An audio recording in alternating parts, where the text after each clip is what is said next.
OTB AM. With Gillette, put your best face forward with our new and improved razors.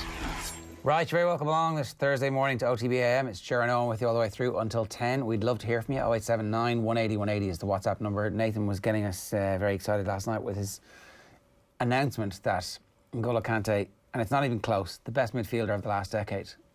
Kevin De Bruyne suddenly looked around and went, what? Are you just forgetting me? Do I not exist also? But on the back of a performance like last night, it's hard to argue. In terms of being a complete midfielder, it's hard to argue with that performance last night because it had everything. Like we've been used to seeing N'Golo Kante at his best, reading the game exceptionally well, sitting behind another midfielder, sitting behind a couple of other midfielders in some cases, and just picking off opposition attacks. Last night we saw that, but we saw a counter-pressing N'Golo Kante, robbing the ball in the opposition third, surging runs when he had the ball in possession, brilliant distribution, which has always been kind of an underrated part of Kante's game. Dribbling. Yeah. Dribbling in tight spaces. Little drop of the shoulder and like, wow, how did he do that? That's amazing.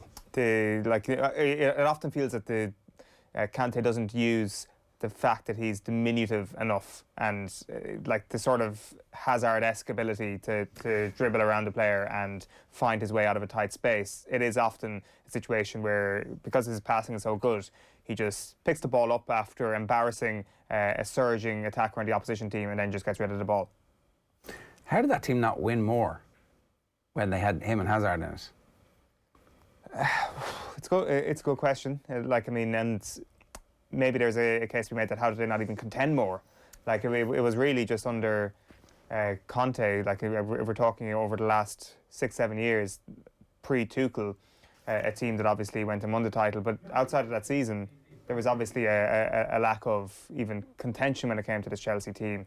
Maybe it was just because Manchester City and Liverpool were simply way too good and they didn't have other talents around the pitch. But also maybe it's because Hazard actually, his inconsistency... And injury problems. Yeah, kind of the injury problems probably fed into the inconsistency quite a bit. That actually took one of your talismanic attackers away quite a bit. The quality of football that he played last night, and I'd love to talk to Thomas Tuchel and go, where did he play last night? How did you get that performance from him? Because remember there was about 18 months where he was being played, essentially what we said was out of position because he was too far forward. But actually, that performance last night would suggest that you could play Kante quite far forward in the midfield and he will be unbelievably effective if the rest of the team understands exactly what he's trying to do. If they're keying off him being the person who's making that pressure and making those tackles. And the other thing is that his reputation was not at the level that it's been at now for the last 6 or 8 weeks, for the last 2 seasons, certainly the last 18 months. Before Tuchel, there was a sense Kante was available for purchase at one point. He wasn't really getting in the team automatically. His return to form shouldn't mask the fact that he hasn't been at this form for the last couple of years. Partly, I would argue, as a result of them not knowing exactly how to deploy him, or maybe he just had bad form and he's decided I'm going to put in another last 3 or 4 years of my career and try and win another World Cup. I think everybody's well aware now at this point that what Tuchel has done has really destroyed the image of Frank Lampard as a decent manager. But Maurizio Sarri is another manager who probably doesn't look amazing coming out of this season either, considering what Chelsea are doing. Jorginho was a man who got so much criticism as almost a piece of Jenga that once he existed there, the tumble was always going to come falling down, which was totally unfair. It may have actually been resting on Sarri's shoulders as to how exactly he deployed the parts in his midfield that season. The season when Kante, we thought, maybe had lost his form, that we had already seen the peak of N'Golo Kante, because he played the two of them. He played Kovacic quite a bit. He played 4 at the back. Whereas it seems in this scenario now with 3 at the back and with Kante playing alongside Jorginho, Kante is roaming forward a little bit more, but in a far more effective way because there are 3 central defenders on the pitch. So is he the best Premier League midfielder of the last decade? I would go Kevin De Bruyne still. I think Manchester City fans will find massive issue with that Nathan tweet because they might even reach for Yaya Toure or David Silva in terms of the best midfielder over the last 10 years. I wouldn't have Yaya up there as well. David Silva Obviously, I mean, in terms of what he did to take Manchester City over the line in the first place, and his continued excellence, I think, has to be considered as well. So Silva and definitely Kevin De Bruyne would probably edge him. Like, obviously, Nathan Murphy has been on the Classic Game Club, and when it comes to discussing central midfielders, likes to stoke a bit of controversy. What was it? Stephen Gerrard is better than Roy Keane. So this is the level that we're talking about here. Okay, if anybody has a view on that, and not the Gerrard Keane thing, because, you know, I mean, if you want to, it's your life on a Thursday morning, but we might not read it. 087 918 180 is the WhatsApp number. You can leave a comment in the YouTube channel as well. Just generally, before we leave this point about midfielders and defensive midfielders, the speculation this morning is that Manchester City are going to be in for Declan Rice because, well, they have a 36-year-old who may well be able to continue going at the level he's at until he's 40, because they don't play him week in, week out anymore, and they don't need him week in, week out. They just need him for the absolutely massive games when he can wind up somebody from a rival country. I don't know. What do you think of this, Eoin? Is this a further indication that the football pyramid is sound, that young Declan Rice can fail at Chelsea, make his way back to West Ham, reject Ireland, make it to England, and then get promoted all the way up to the top of the tree? Yeah, it is the football pyramid working how it should work. Manchester City plucking everything good about a team that might actually have qualified for the Champions League if they kept this team together next season. He's going to probably lead this summer all right, and it's going to be Chelsea or City who you suspect will be the front runners to get him. I've always thought it's a little bit fanciful that United reckon that they could get him, because if Manchester City are interested, they will easily get Declan Rice. So I think this season is just going to hammer home the fact that Chelsea and Manchester City are the two most capable clubs of dominating English football over the next little while. And maybe it actually underlines kind of how spectacular last season was from Liverpool's perspective. I know this is kind of off topic a little bit, but maybe despite all the millions that they spent, gave us a glimpse of what a more open Premier League would be like when the oil money didn't actually win out in the end. But Chelsea, City, yeah, between the two of them, I suspect they will make the big signings this summer, and the signings that will affect the destination of next year's Premier League trophy. We'll get into the oil money a little bit later on with Graham as well, because the Chelsea team are brilliant. They're really good to watch. It's like, oh, wow, look at how exciting this football that they're playing is. And look how young the average age of the team is. I mean, obviously we're talking about Kante is 30, but like those kids up front, I mean, when one of them learns how to kick the ball past the goalkeeper, it should have been 5-0 last night. Well, we were having this conversation a couple of weeks ago, and I'm fully of the belief that Timo Werner is going to be in contention for the Golden Boot next year. It's sort of like, I mean, that could easily blow up in my face, but there was just too much about his game to suggest that he definitely will add the goals to his game next season. Like, at the same time, you look at last night, and Kai Havertz maybe sticks out as the German who is going to be the man who is Chelsea's player of the season next year. But then they've just got a whole range of talent. Mount and Pulisic really are the two that seem to be getting the headlines this morning, because they've got that cute pic of them together as kids, and they're like, look at us now, look how far we've come.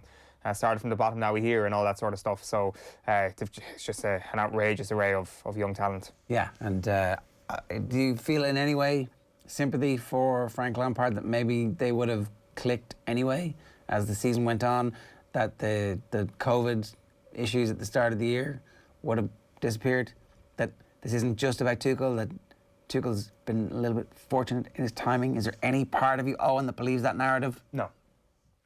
Absolutely not. They were like, where is the evidence to suggest that? Where's your evidence for that? Where's your evidence for that? That there were. Well, that's just my opinion. There was a couple of. Where's your evidence for that?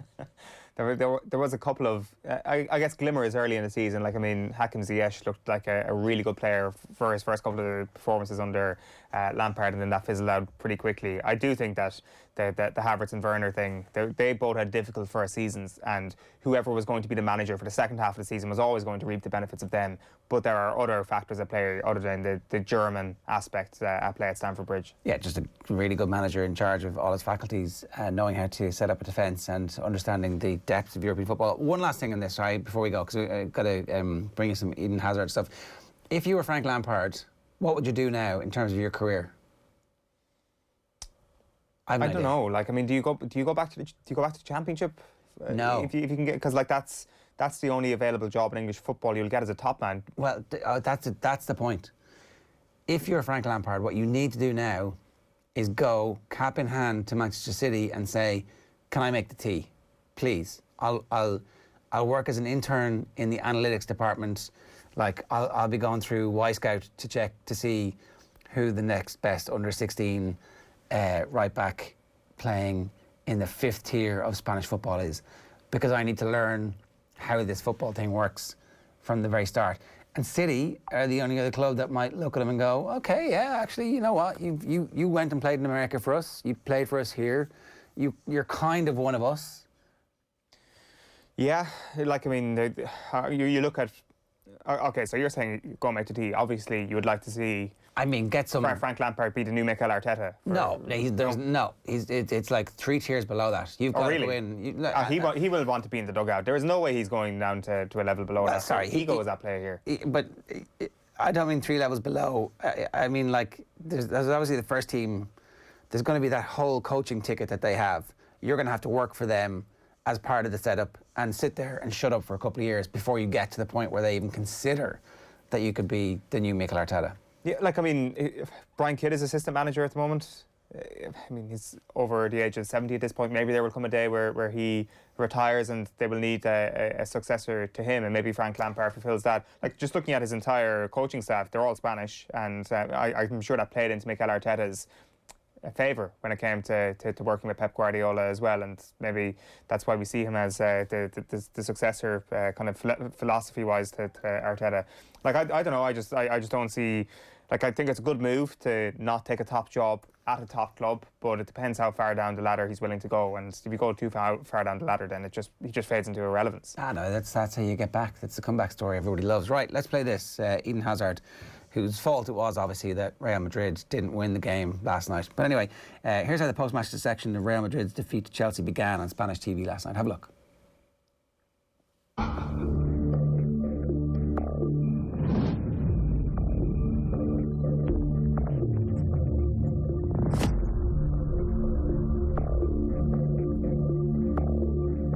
El Madrid eliminado y Hazard partiéndose la caja.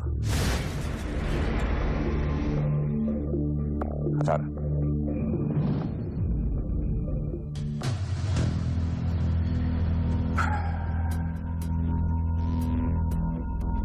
Dos años tomándole el pelo al madridismo. 2 años. Okay, translate that for me. 2 years.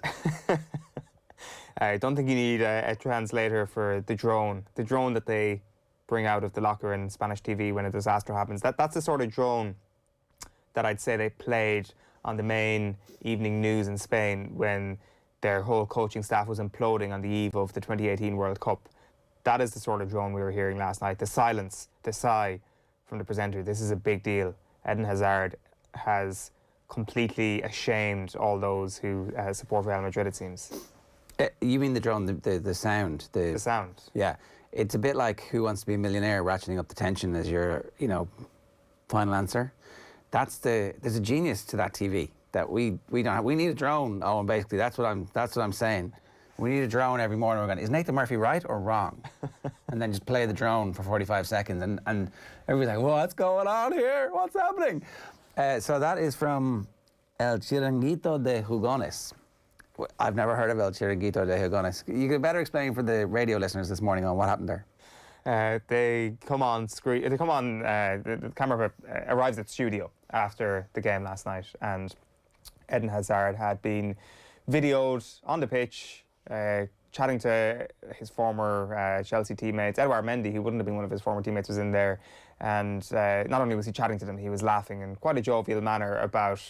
I don't know what the joke particularly was. It had looked like they just pulled a class prank on somebody, and they were skitting behind somebody's back. That's the sort of tone you were getting from it. But they had that still image up on screen, zoomed in, and it was a slow pan. You could hear the music there, the slow pan as that music was playing to the presenter's face, who looked like he was about to deliver terrible news that Spain had just gone into war once again or something to everybody at home. And as you could hear, he said something about 2 years. 2 years of Eden Hazard, probably 2 years too many in the minds of way too many. And you could probably make out, if you're one of the radio listeners this morning, that there was a deep sigh and a lot of silence of a man just staring down the camera as Eden Hazard was statuesque behind him.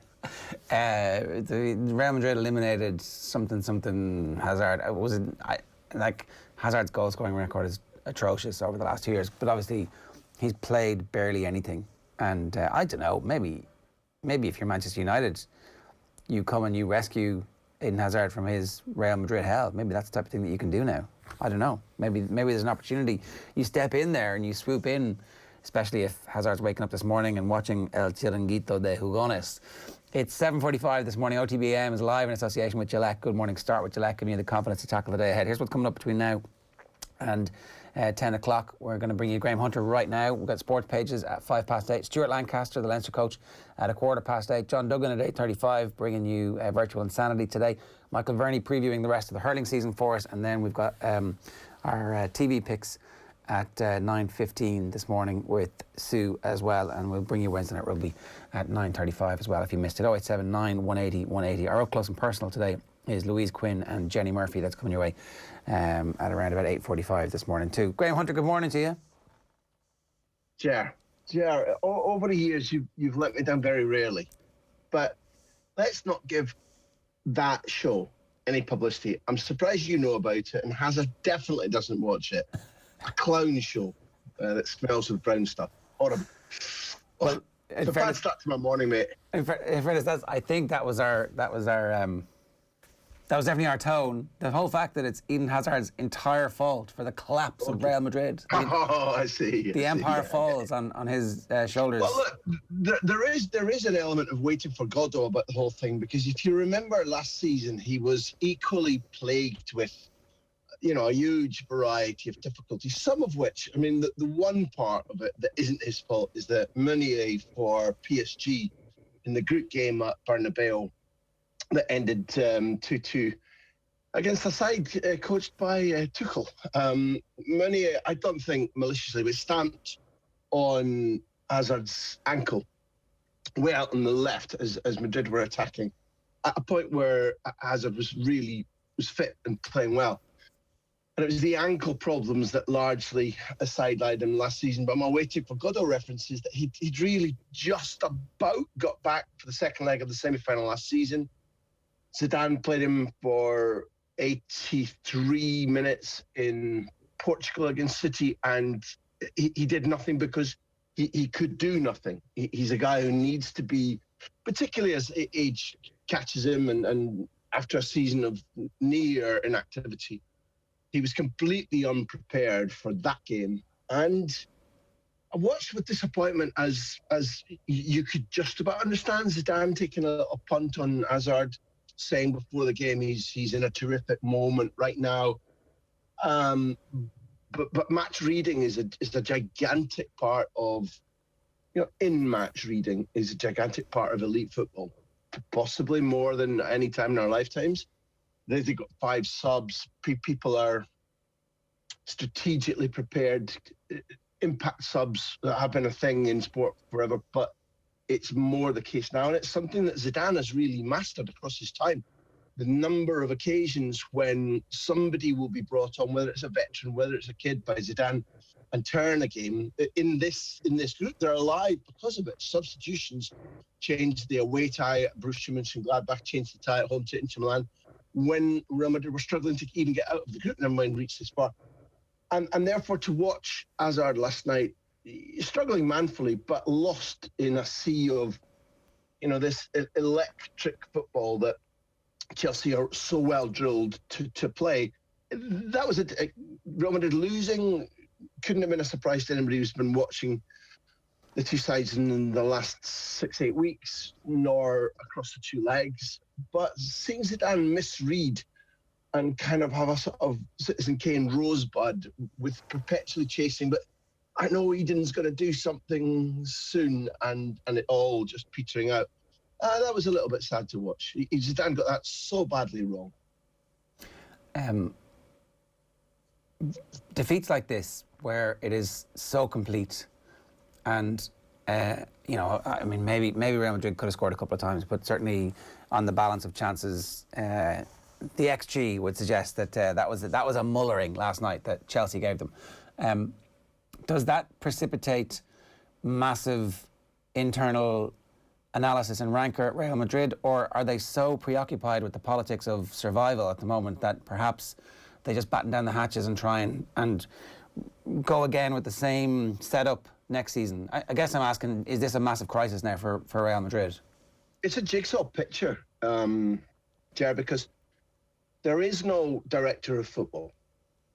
And the cleanest way to answer your, finger in the air, thermometer question would be to say, what's the budget of that director of football? What's his or her politics philosophy? And have we heard the DOF speaking recently to be able to give proper answers to?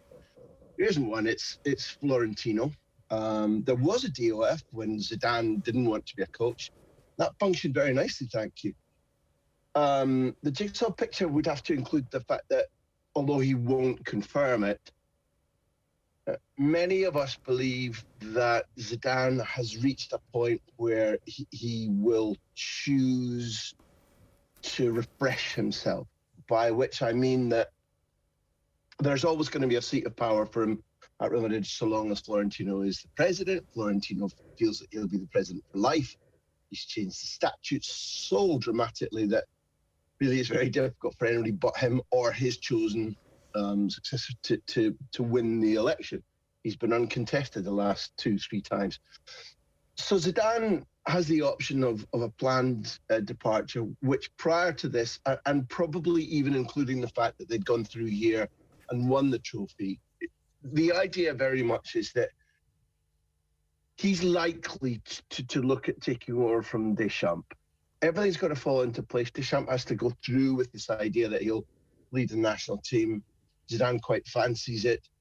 And a dark horse or a dark zebra in the background is that there is no question that Agnelli at Juventus thinks that Zidane can have a magical impact on that club, who humiliate themselves over the Super League, have been trounced, have been mullered in the domestic competition by a number of sides, not just by Inter, who won the title. So Zidane's going to have options, Ger. That's probably the principal way to say it. From a personal point of view, just from enjoyment, I'd really like him to stay in Spanish football. I hugely enjoy watching him, listening to him every week.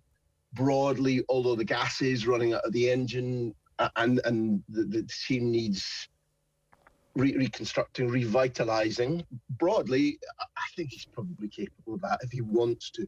My doubt is whether he wants to or not. And the last part of the thing is, Florentino was so obsessed for the last year and a half, 2 years, initially with buying Mbappe, and then with Haaland, that they put money aside. They didn't spend big last season. The idea was that they'd be able to cope.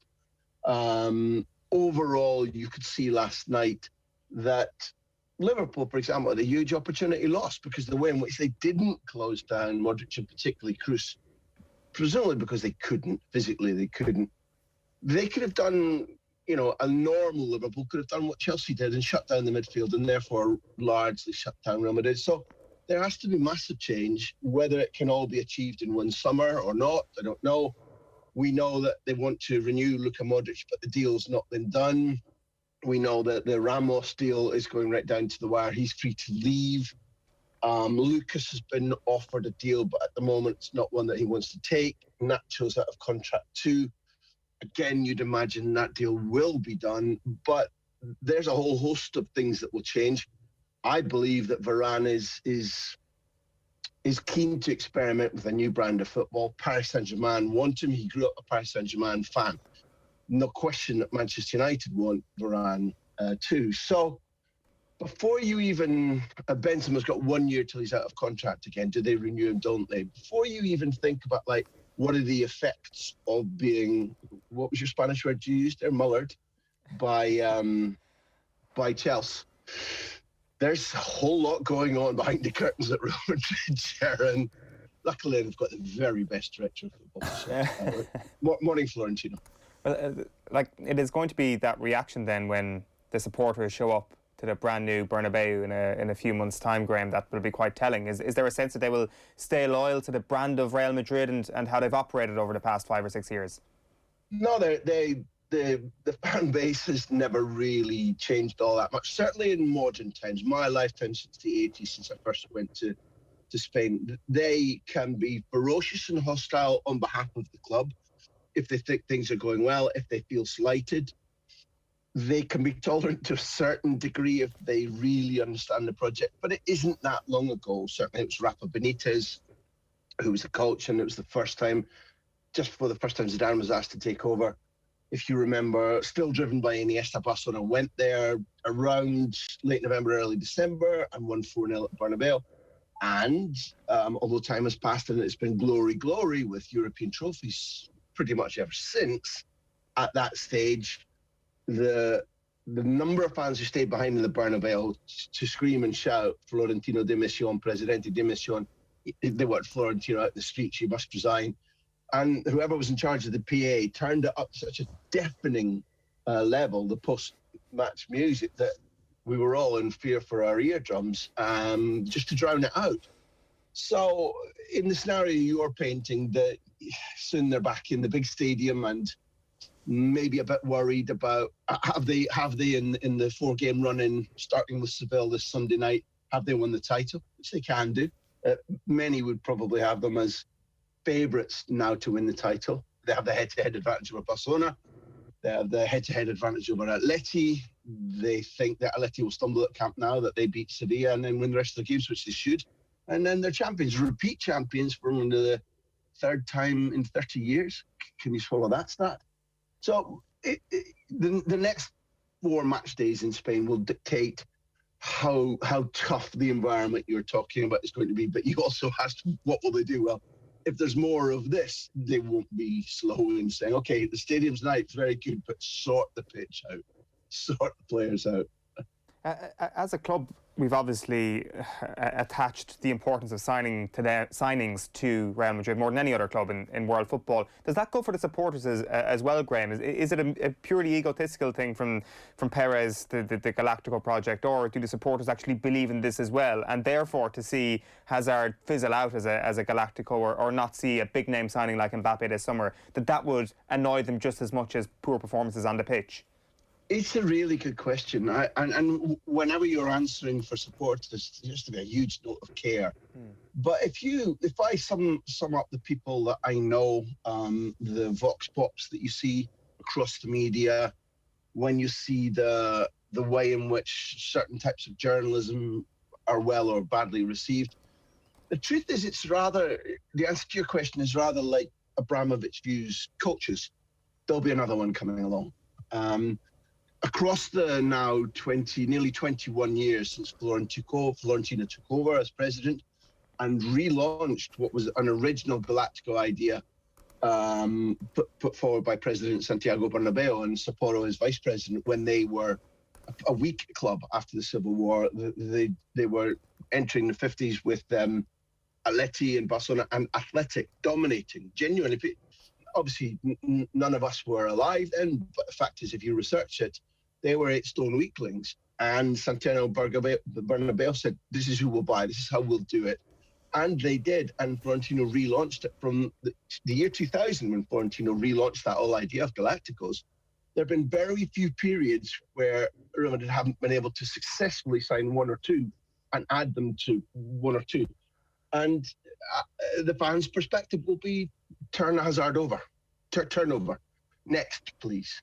And it feels at odds with the way in which we've come through a spell where Barcelona were so planned, had so many academy players, had such a guiding philosophy, and you look across Spain to the centre, and it is just right, use money, use the brand name, get out, buy immediacy, buy success, especially when Florentino has been deliberately saying for a number of years now, we can't compete financially with the state-controlled clubs, which is why they've gone out and bought players like Rodrigo and Vinicius and Rainier, who you can't see at the moment because he's in German football. You can't see in white colours because he's in Germany at the moment.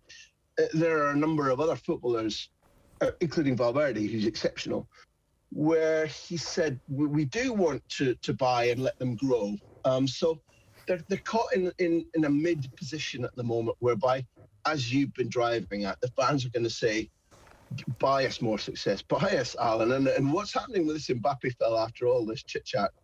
But if they add one or other of those, which you saw Minarella saying the other day, Madrid can afford him, and he'd been to visit Florentino, it means that the top parts of that queue for Haaland seem to me to be ever shifting, and they've been quite canny about not revealing their personal points of view.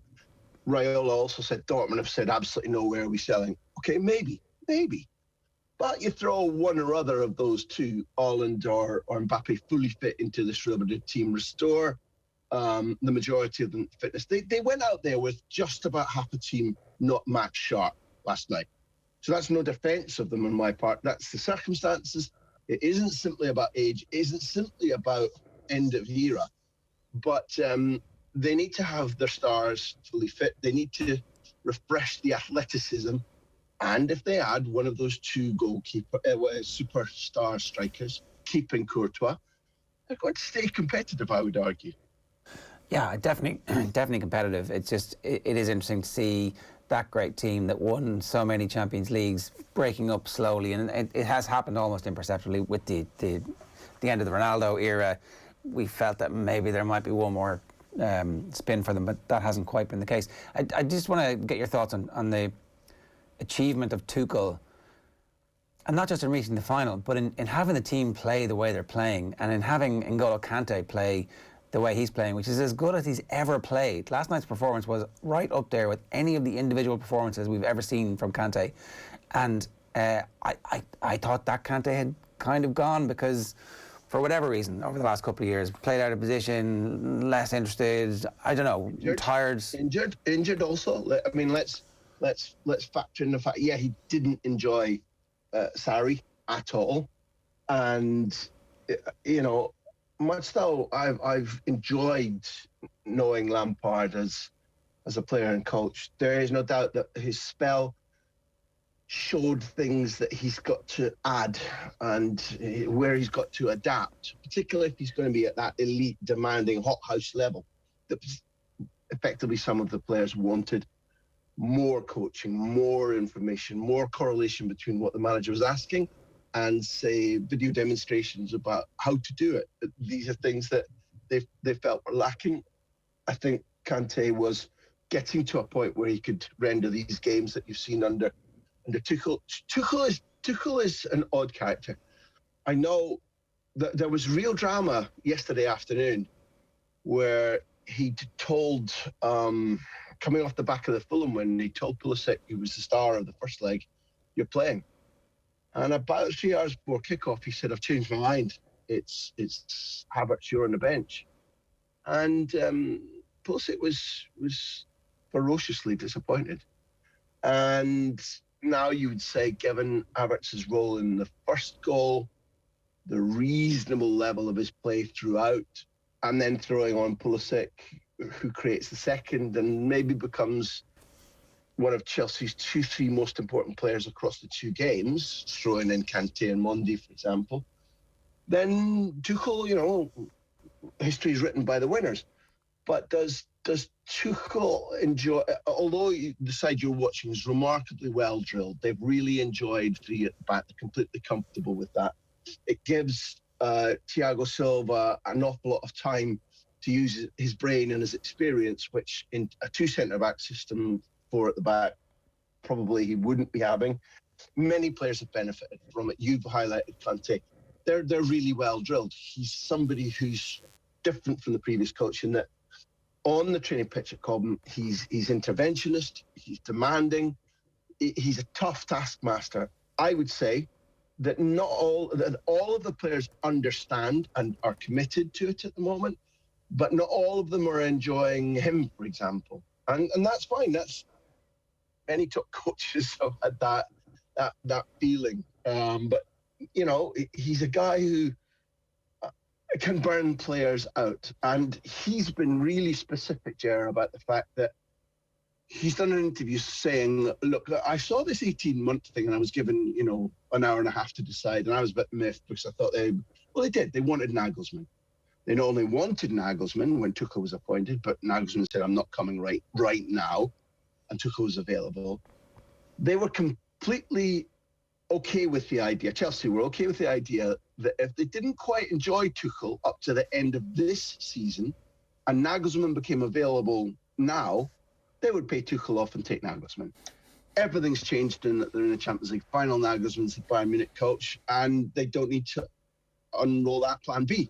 But that's what happened. Tuchel was taken as a standby, effectively.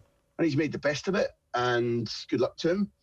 As the months go by, it's really important for all of us to watch really closely how he continues to get on with the players, whether there's a burnout factor or whether they stay completely committed to him as they look right now. Super well drilled. And the fact that the English season is going to see the Champions League finalists play each other immediately and go back to Istanbul to play again, Chelsea having knocked City out of the FA Cup, is going to be fascinating. And City are a far more expansive and more interesting side, but they played not dissimilarly to Chelsea in their way of knocking Paris Saint-Germain out. And I thought Tuesday's tie was just exceptional. Absolutely. The way that City, not just that they pressed and kind of strangulated PSG, but if you looked at the way in which they did it, it was monstrously good. It was just so brilliantly executed. And the trouble is we don't want two teams doing that to each other in Istanbul at the end of the day, I don't think so. Eyes front to see if City can find an extra gear that can get through the Tuchel organisation, the Tuchel mesh, and give us big entertainment in Istanbul. Starting from, let's have a look at them this weekend, I guess. Well, that's my last question for you, and briefly enough, what do you do this weekend if you're Pep?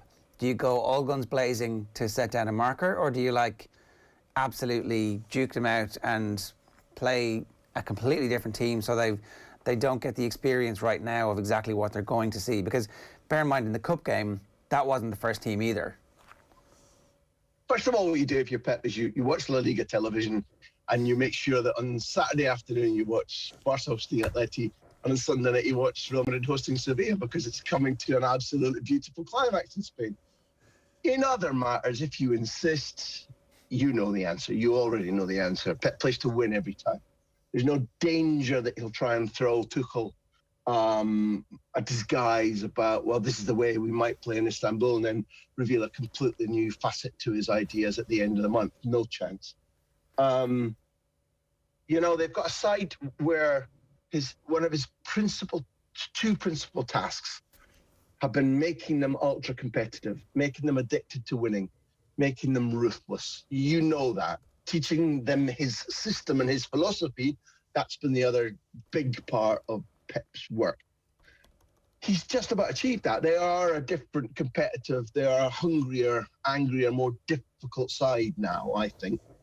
And therefore they go out there, whatever happens, ultimately at the end of the 90 minutes, you could bet your house on the fact that Pep has got a plan to beat Chelsea, which stems from the FA Cup game, which has nothing to do with Istanbul. He doesn't think about it. He thinks about, how do we win? And I think his players are with them on that. And that's what I think we'll see. I don't expect it necessarily to be, lots and lots of goals this weekend, nor necessarily at this stage in Istanbul, but boy, they'll go out to win.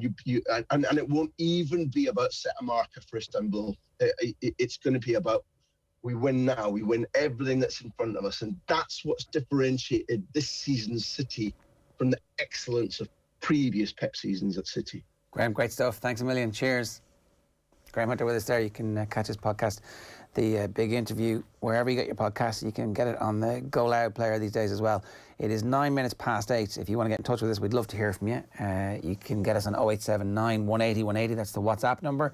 Or, of course, you can leave a comment on the YouTube stream. We're going to talk hurling with Michael Verney a little bit later on. Those rule changes are coming in for the first time in the league, which throws in this weekend. And, of course, up next, we have Leinster Rugby senior coach Stuart Lancaster. OTB AM. This is OTB Sports Radio. The Saturday panel on OTB. The thing that came out of that situation, something that I would like any young boy or girl that suffers from racism in the future thinks about, is that I will never be the victim of racism again, because I'm not the one with the problem. And for a lot of my growing years, I didn't see that. I thought I had the problem. Don't miss the panel every Saturday afternoon on OTB Sports Radio. Tune in 24/7 on the OTB Sports app. Sean, what's that thing going round the garden? That is our new Husqvarna Automower. Automower? Yeah, it's a robotic lawnmower from Husqvarna. Cuts the grass automatically, has GPS tracking and an app. Even works in the rain. I just thought, why spend time cutting grass when I could spend it with the family? Great! You can put the dinner on, so... No can do, love. Have to paint the man cave. Husqvarna Automower. Never mow again. Learn more at husqvarna.ie. OTB AM. With Gillette, put your best face forward with our new and improved razors. It's 11 minutes past 8 here on OTB AM. You're very welcome. If you've just joined us, the best place to watch us these days, of course, is on the OTB Sports app, which you can download in the App Store. Just search OTB Sports and hit subscribe to all the notifications. And when we have a big interview like this one, we'll ping you a little notice. Stuart Lancaster, good morning to you. How are you? Yes, very good, Jay. How are you? I'm good. Commiserations. I don't know how long it takes you to get over a defeat like La Rochelle, or if it's the type of thing that you kind of try and nurse the grievance for into next season so that it fuels the fire.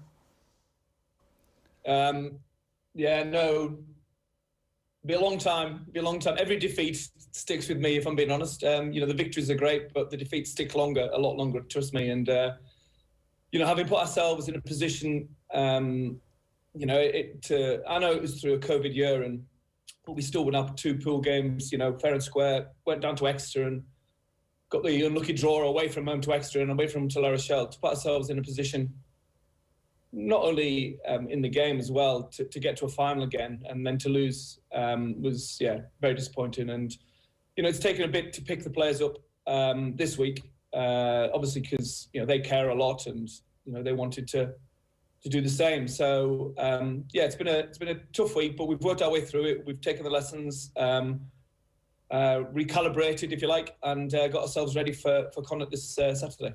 Those lessons, are they long-term lessons as opposed to short-term, we need to fix certain individual things this week? Like, does a defeat in the semi-final of the European Cup, particularly in the wake of similar but different, obviously, defeats against Saracens in recent years, does that form conversations around player recruitment, around playing style, or do you just have to focus on the here and now and go, well, what are the actual individual things that resulted in the tries at the weekend that we conceded? I think it's both. I think it's everything. What any good coaching team, any good environment, would constantly check and challenge themselves about the direction that they're going, and what we did in the lead up to the game, what we did during the game, what could we have done, in terms of the squad, the depth, the injury profile that we had leading into the game. We're losing, Caelan Doris, Johnny Sexton, Dan Levy, Rhys Ruddock pulling out, during the game, Jameson Gibson Park, the list goes on. There's a lot of good players sat on the sideline watching that game, and so you question everything really, and I think you should. I think that's what the best teams do, and so it's a combination of the two. Obviously, with the players, we meet them on the it was a Tuesday morning because obviously we played Sunday. It's trying to give them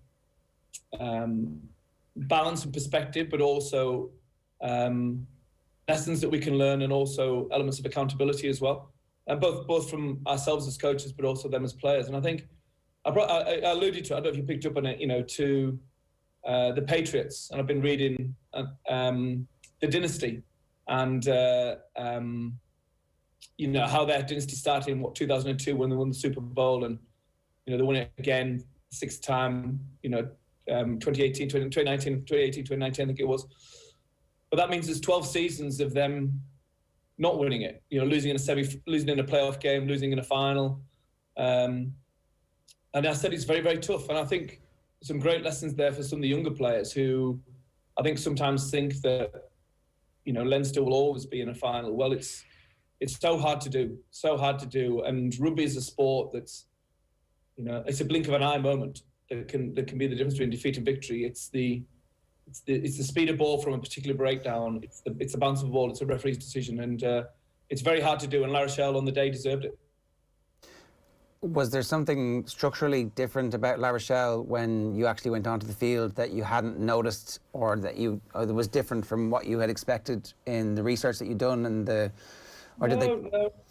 not really. I mean, obviously we knew, hundreds of games of La Rochelle, taking it all the way back to, Exeter beat them home and away the previous year. And that was with crowds. So to go to La Rochelle, what Exeter did was amazing, really. And then Exeter beat them at Sandy Park. And obviously we knew Exeter well, so I could show clips of that, but also showed lots of clips of improvements that La Rochelle had made over the last 12 months since that game. And one of the key additions for me to La Rochelle was Will Skelton. And without, overstating his influence on the game, I think he was a significant recruitment for them. And the quality of the players they have, the French-based players are getting better and better. I think the coaching they receive, obviously Jono and Rog, had them well organised and prepped. So we knew they'd go hard at the defensive ruck. We knew that they would try and slow our ball down. We knew that Skelton was going to be a force, and they would try and get you on the power plays. Get into an arm wrestle and get you on the power play. And unfortunately, that was the way it played out. I didn't feel we probably got the reward on the scoreboard that we deserved in the first half. I thought we moved the ball around well. They hung in there. They gave a lot of penalties away. We took the points as and when we could. But they got their points without having to work too hard. So you go in 13-12, having, controlled a lot of that first half and played the way we wanted to play.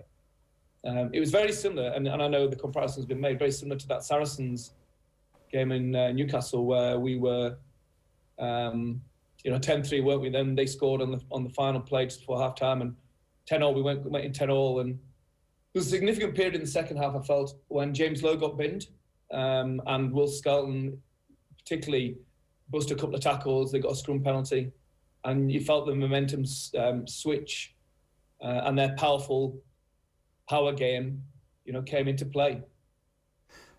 You talked about the recruitment of Skelton and how important that was, and you mentioned power a couple of times in that conversation. And if we think back to the analysis of Ireland-England at Twickenham when they had Vinipola and Tuolangi and they ran over us in 2019, it's been a fairly common conversation about the difference in power of the Irish players versus the power that is available through the Islanders and through recruitment at club level and at international level for other countries. What do we do about that problem, Stuart?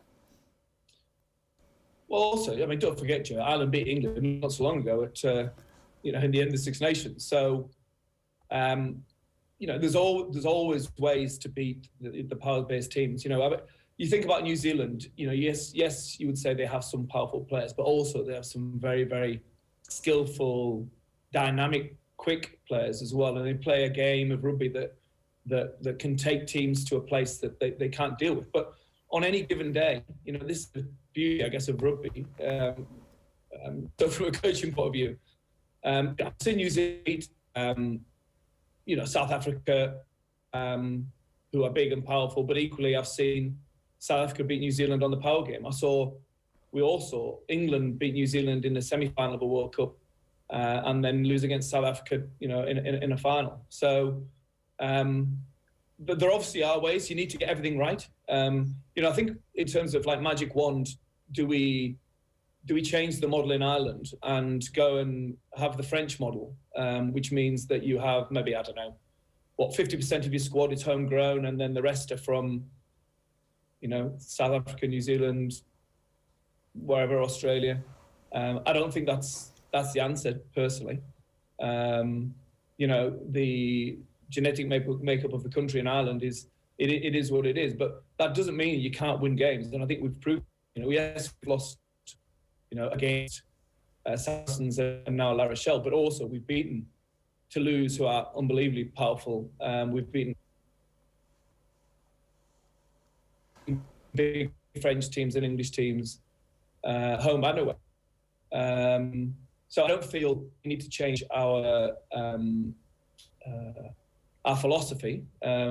Recruitment-wise, definitely when Leinster have been successful over the years, and this is before my time, there's always been like a Brad Thorne or a Rocky Elsom or someone like that. And I think, with the Scott Fardy leaving and one or two others, there's definitely room for one player like that, I think, in the pack particularly. But I think we also should be proud of what we have in terms of the homegrown talent and also I look at the age profile of the Leinster squad and the quality of the young players that we have, and I'm talking about young being, a Gary Ringrose young or a James Ryan young, who have still got a long way to go to hit their absolute peak, and where we can get to in the future. I think we're in great shape. One thing to bear in mind as well, obviously, Jerry, is the French teams have signed a TV deal that's astronomical in terms of like the finances for their game. They're allowed to bring in medical jokers. They can lose a player in a season and bring in someone bigger and better. So it is a different playing field, but it's not one I think we can't overcome. When you talk about the genetic makeup of the talent pool of Ireland, is there just an acceptance then that the Leinster Academy, while it will be stocked with unbelievably talented rugby players, it just simply won't be as powerful as some of the academies elsewhere around the world, especially in the Southern Hemisphere? Well, no, you still get powerful players. We've still got lads who I look at now and I think, this guy is a serious player and serious size and talent. It's not just about that, but the exceptional power. I mean, like Antonio and Will Skelton alone. You're talking nearly 180 kg between them, there's just not that type of player in Ireland. But that doesn't mean we haven't got powerful players and we can't play a game that's going to win at the highest level. Because I've cited the example of New Zealand, and I've cited the example of Leinster. We've, in my time in 5 years, one pool game. We score an average of 4.5 tries in Europe every season. That's average tries. So, we can do it on the day, on that particular day against La Rochelle. We didn't quite take them to the place that we needed to and get the scoreline where we needed it to be, and they came back into the game. But as I say, there's so many other factors that can come into that. Like, as I say, the quality of players we didn't have available, the way the game's refereed, particularly the defensive breakdown.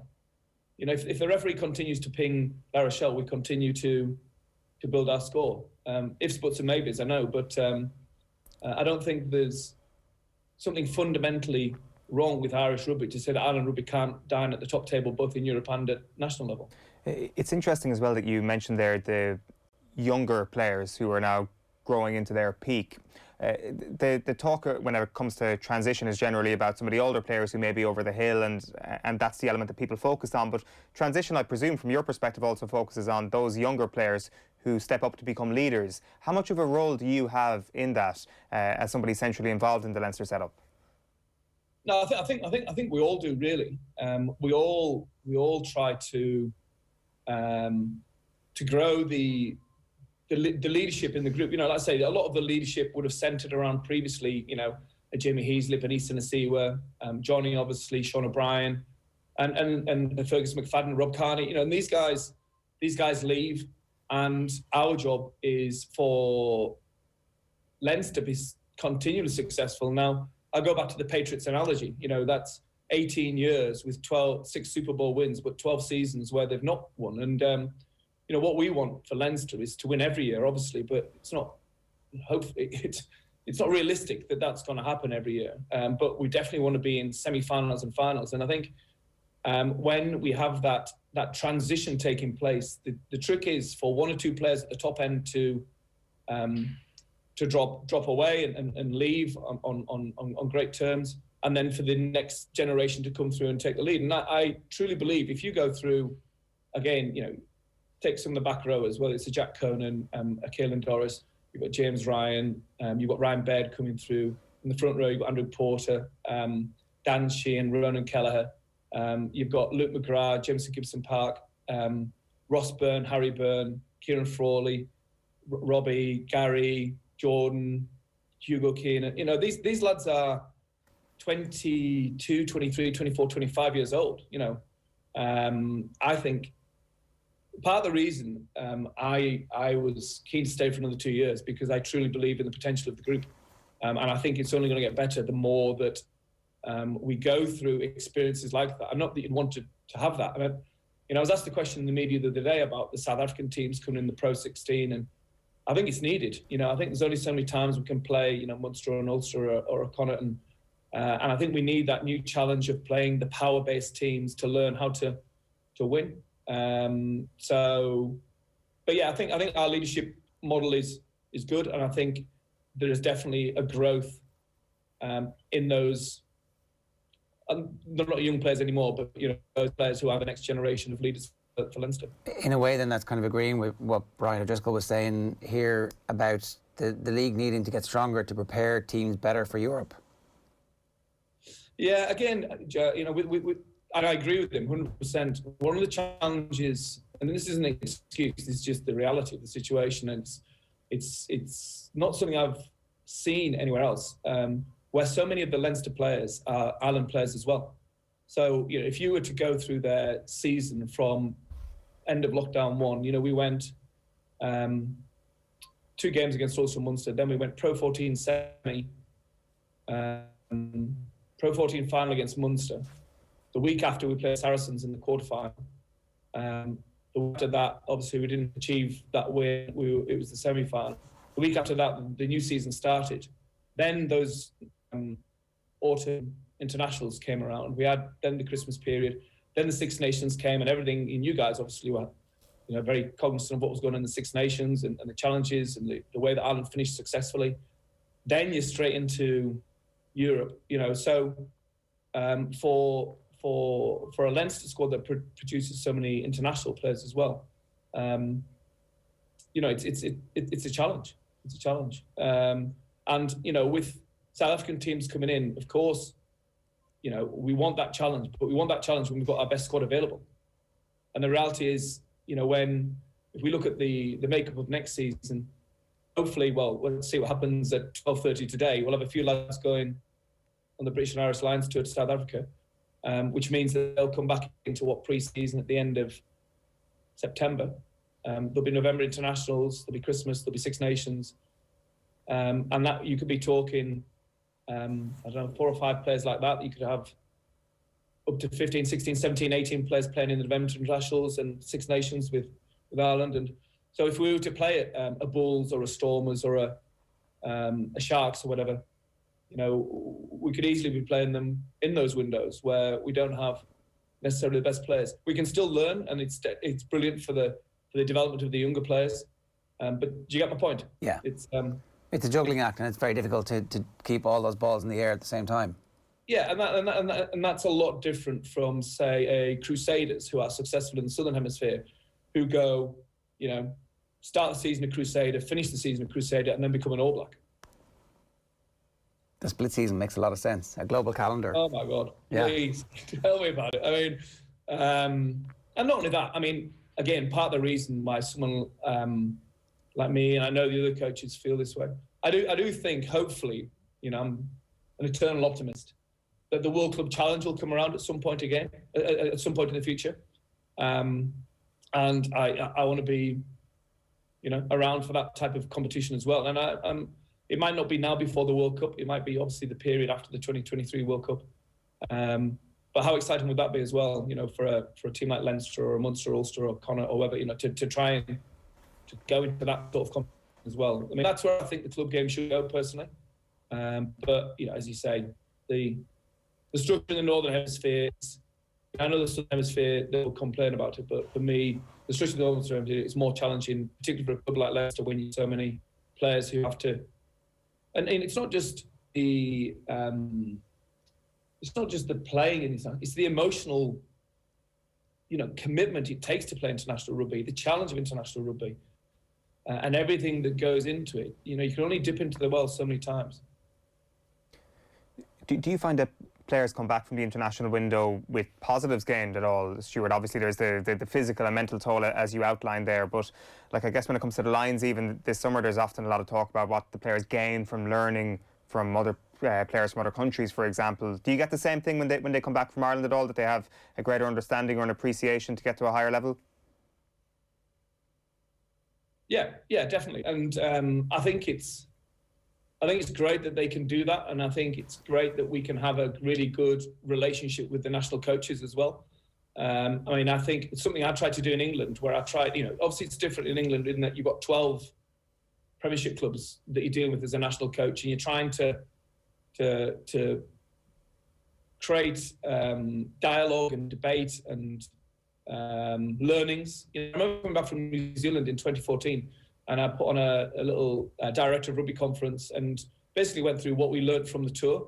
I showed clips of the games, and I still think that's the right way to do it. And I think, we're lucky with Andy and obviously Mike and John and Simon and guys, we know well, Paul obviously, and they're now, that we can have that debate and that relationship. And I think, for me, diversity of opinion is absolutely key. I mean, as long as the players have got an open mind, I mean, that's one of the key things I think in the best players is that sort of growth mindset, that desire to not close and fix your mind into one way of playing or one style, and to think how I can get better, take every opportunity to learn and grow.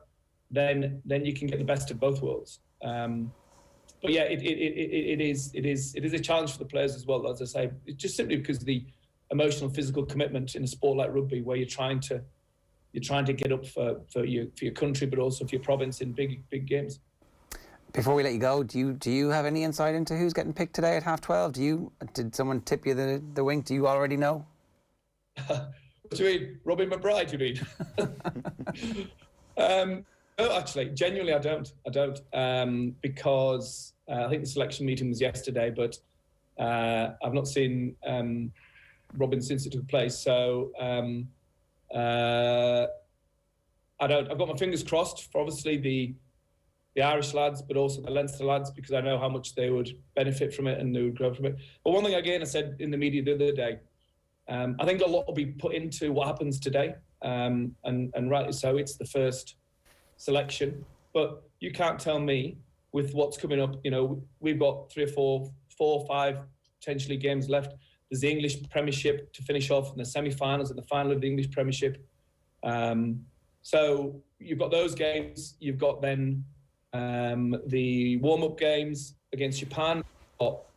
You've got the Bulls, the Sharks, the Stormers, whoever it is, these massive South African teams ready to, get steamed into the Lions. Then you've got like a South Africa invitational team. You can't tell me that the 36 players that get announced today are going to be the only 36 players that play.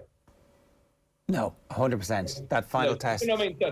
So I just think you could be talking another 10, if not more, that will be playing. And there's always tales in Lions years of the guy that was never on the plane to start with ends up being the star of the third test.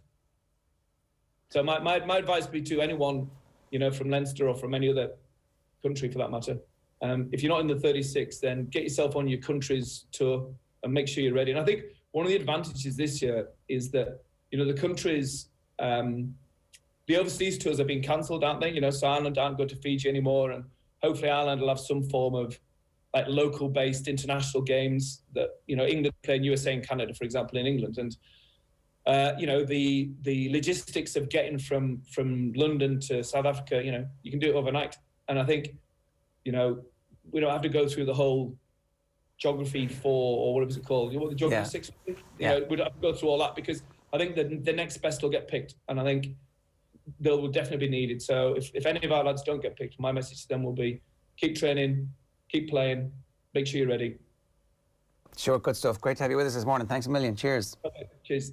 Stuart Lancaster there giving us some insight into the state of the game at the moment, and that whole point about a split season. Like the GAA have taken 120, 30 years to get to the point where we have a split season, and it works really well. I mean, imagine what a split season would do for Northern Hemisphere rugby. Like, you have your domestic league, your European Cup, and then you have your international series, and it just builds to this crescendo. Counterpoint is that from a spectator's point of view, I'm not speaking for Lancaster here or the players at all, but from a spectator point of view, the rugby calendar is kind of really enjoyable.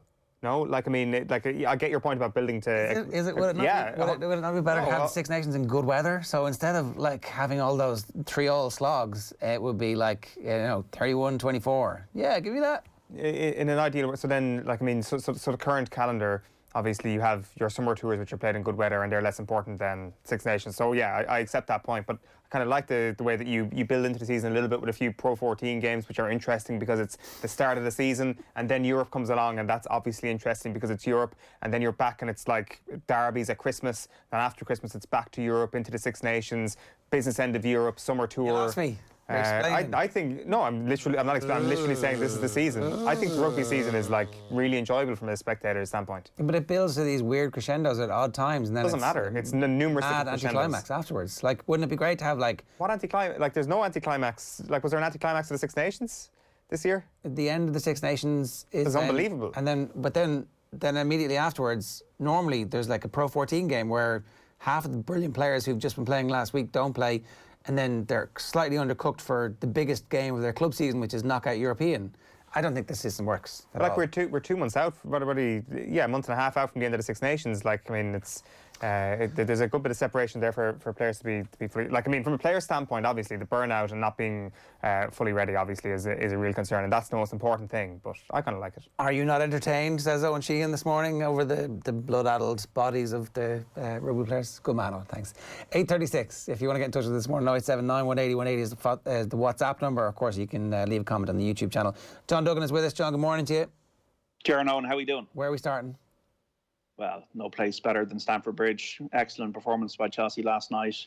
As bad as Real were, Chelsea were very good. A 2-0 win in the Champions League semi-final, second leg. They're into the final. Istanbul, May 29th, Manchester City. Goals by Timo Werner and Mason Mount. I thought Conte was amazing. Pulisic was great when he came on. Mendy great in goal. Havertz, real danger all throughout. And Thomas Tuchel, 24 matches, 18 clean sheets since he took over back in January. And he says he wants to go on and win the trophy now. It is the highest level that you can face. And we have these huge challenges in Premier League. And we came out of it very, very strong. We showed mentality and quality in all of these matches. So yes, we will arrive with self-confidence and with a positive energy in Istanbul, and hopefully with everybody, no injured players. And we will arrive in Istanbul to win, not to be one of the participants. We want to arrive because we arrive with a clear focus to win. It feels to me like they are a team who is trying to win games as opposed to Rafa Benitez's teams in the past that would like rely on moments of brilliance from their best players, but be super defensive, or Mourinho, for example. Like, this is a Chelsea team who is extravagantly and lavishly gifted and is using those gifts, it feels like, as a fairly casual watcher. They've got a way better team than Benitez said, I would have thought. Like, if you're talking... Are we talking Benitez at Chelsea? Are we talking, like, maybe not Benitez at Real Madrid, but like, I mean, it's more lavishly gifted in terms of the spending on it than Benitez's Liverpool team, no question about that. So, like, they have to, and it's 1 to 15 as well. Like, it very much is. I guess, I mean, they don't have a particularly defensive mindset, although they, at the moment, and I think there was an immediate, like, let's batten down the hatches when he arrived in, but we're beginning to see that he's aggressive trying to win these games. The interesting thing about Chelsea at the moment is that they don't have any pressure on them for this final. To me, the pressure is all on City. City are expected to win this Champions League. This is the end of the project that Guardiola has been building towards for many, many years. They play brilliant football this season. But Chelsea did beat them recently in the Cup. I know it was only a Cup semi-final, but they still beat them. And I think Chelsea, it's a little bit of a free shot because they're not expected to be in the final, I think, this soon. They were 9th in the Premier League when Tuchel took over. He's got them into 2 finals.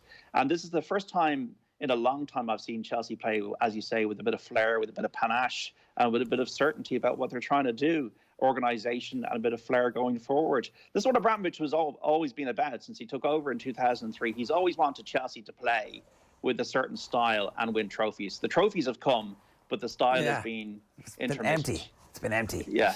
And that's why he obviously loves his star players, and that's why he gave Lampard the gig. About Kante, comments coming in on our Instagram channel. Hard not to agree. Talk about a big occasion player. He's brilliant, says Peter. Jack says De Bruyne or Bruno. It's not even close. Bruno, the best midfielder of the last decade on the basis of 2 years. I'm not quite sure about that just yet. Gary says, David Silva. Yeah, Silva's in the conversation. I'd take Kante over Silva. Robert says, definitely top 5. You see him everywhere. Top 5 is really easy because everybody goes, top 5, and you name top 5, and it's like, there's a bit of irregularities around the margins, but no. And then Philip says, here, that was it. I did get one WhatsApp this morning at 7:38. I wanted on the record that I have never ever said that Stephen Gerrard was better than Roy Keane. Tell Sheahan he'll be hearing from my lawyers. Nathan from the Classic Game Club last year. It's worth watching that back, everyone, so that you can hear him say that he thinks Stephen Gerrard is better than Roy Keane. No, I think he meant just at that particular moment. That performance was better than Roy Keane in '99, I think, was it? But I guess that era of midfielder is over. Is that all-conquering, I guess, totemic figure in Premier League midfielders especially is sort of done. Like the Gerrard, Lampard, Fabregas era doesn't really exist anymore, so maybe Kante just sticks out a little bit more. I'm not sure. Bruno, like, just about qualifies as a midfielder as well, is the only thing. But if he keeps up his form of the last year and a half, then he will 100% be better than Kante, because what he's done over the last year and a half has been absolutely absurd. He's got another 8 years to go. Just one other thing that, John, the point you were making about that FA Cup semi-final, what I find really interesting is that Chelsea beat Manchester City that day, not necessarily because of the team that Manchester City picked, but because of the way that Manchester City played.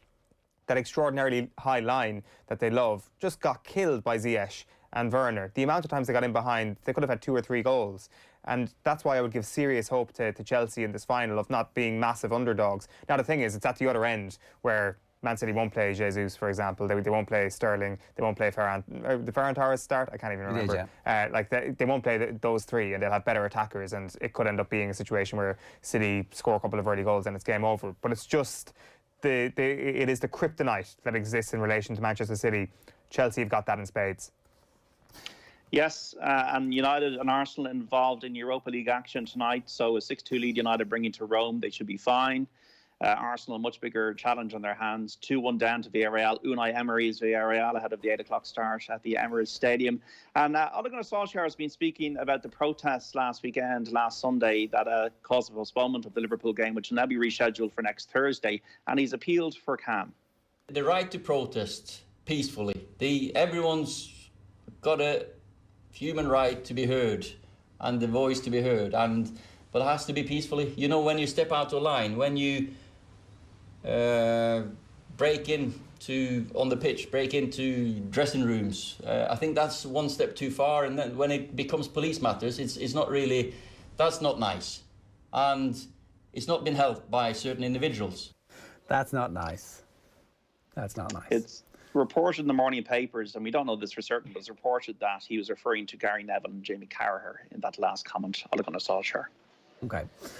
John, we're nearly out of time, and we're up against it this morning because we've got to up close. So the Lions, we need to mention that. The fact that Warren Gatlin's name in the squad about 12:30. Alan Jones set to captainish. Will Johnny Sexton get in? We don't know. Possibly not, but we do know that we'd expect that both Tiggs, Byrne and Furlong will get in, along with Conor Murray and Robbie Henshaw. I got to say, with the reporting in the English papers and the fact that the meeting happened yesterday, they're all suggesting that there's no room for Sexton, so it's now trending towards it would be a surprise if he was in the squad.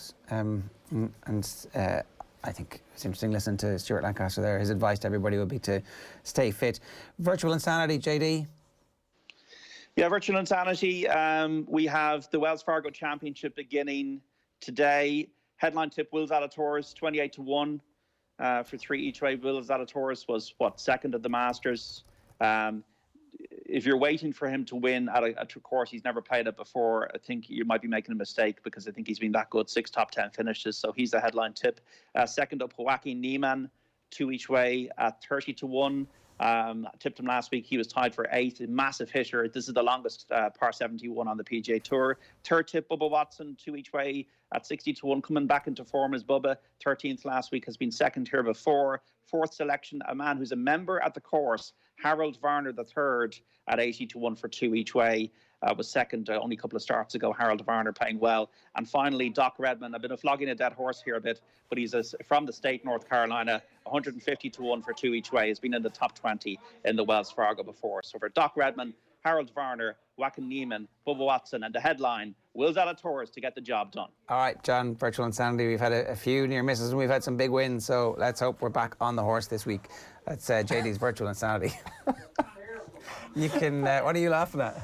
It's just the poorly timed analogy after John said he's flogging a dead horse. 8:45.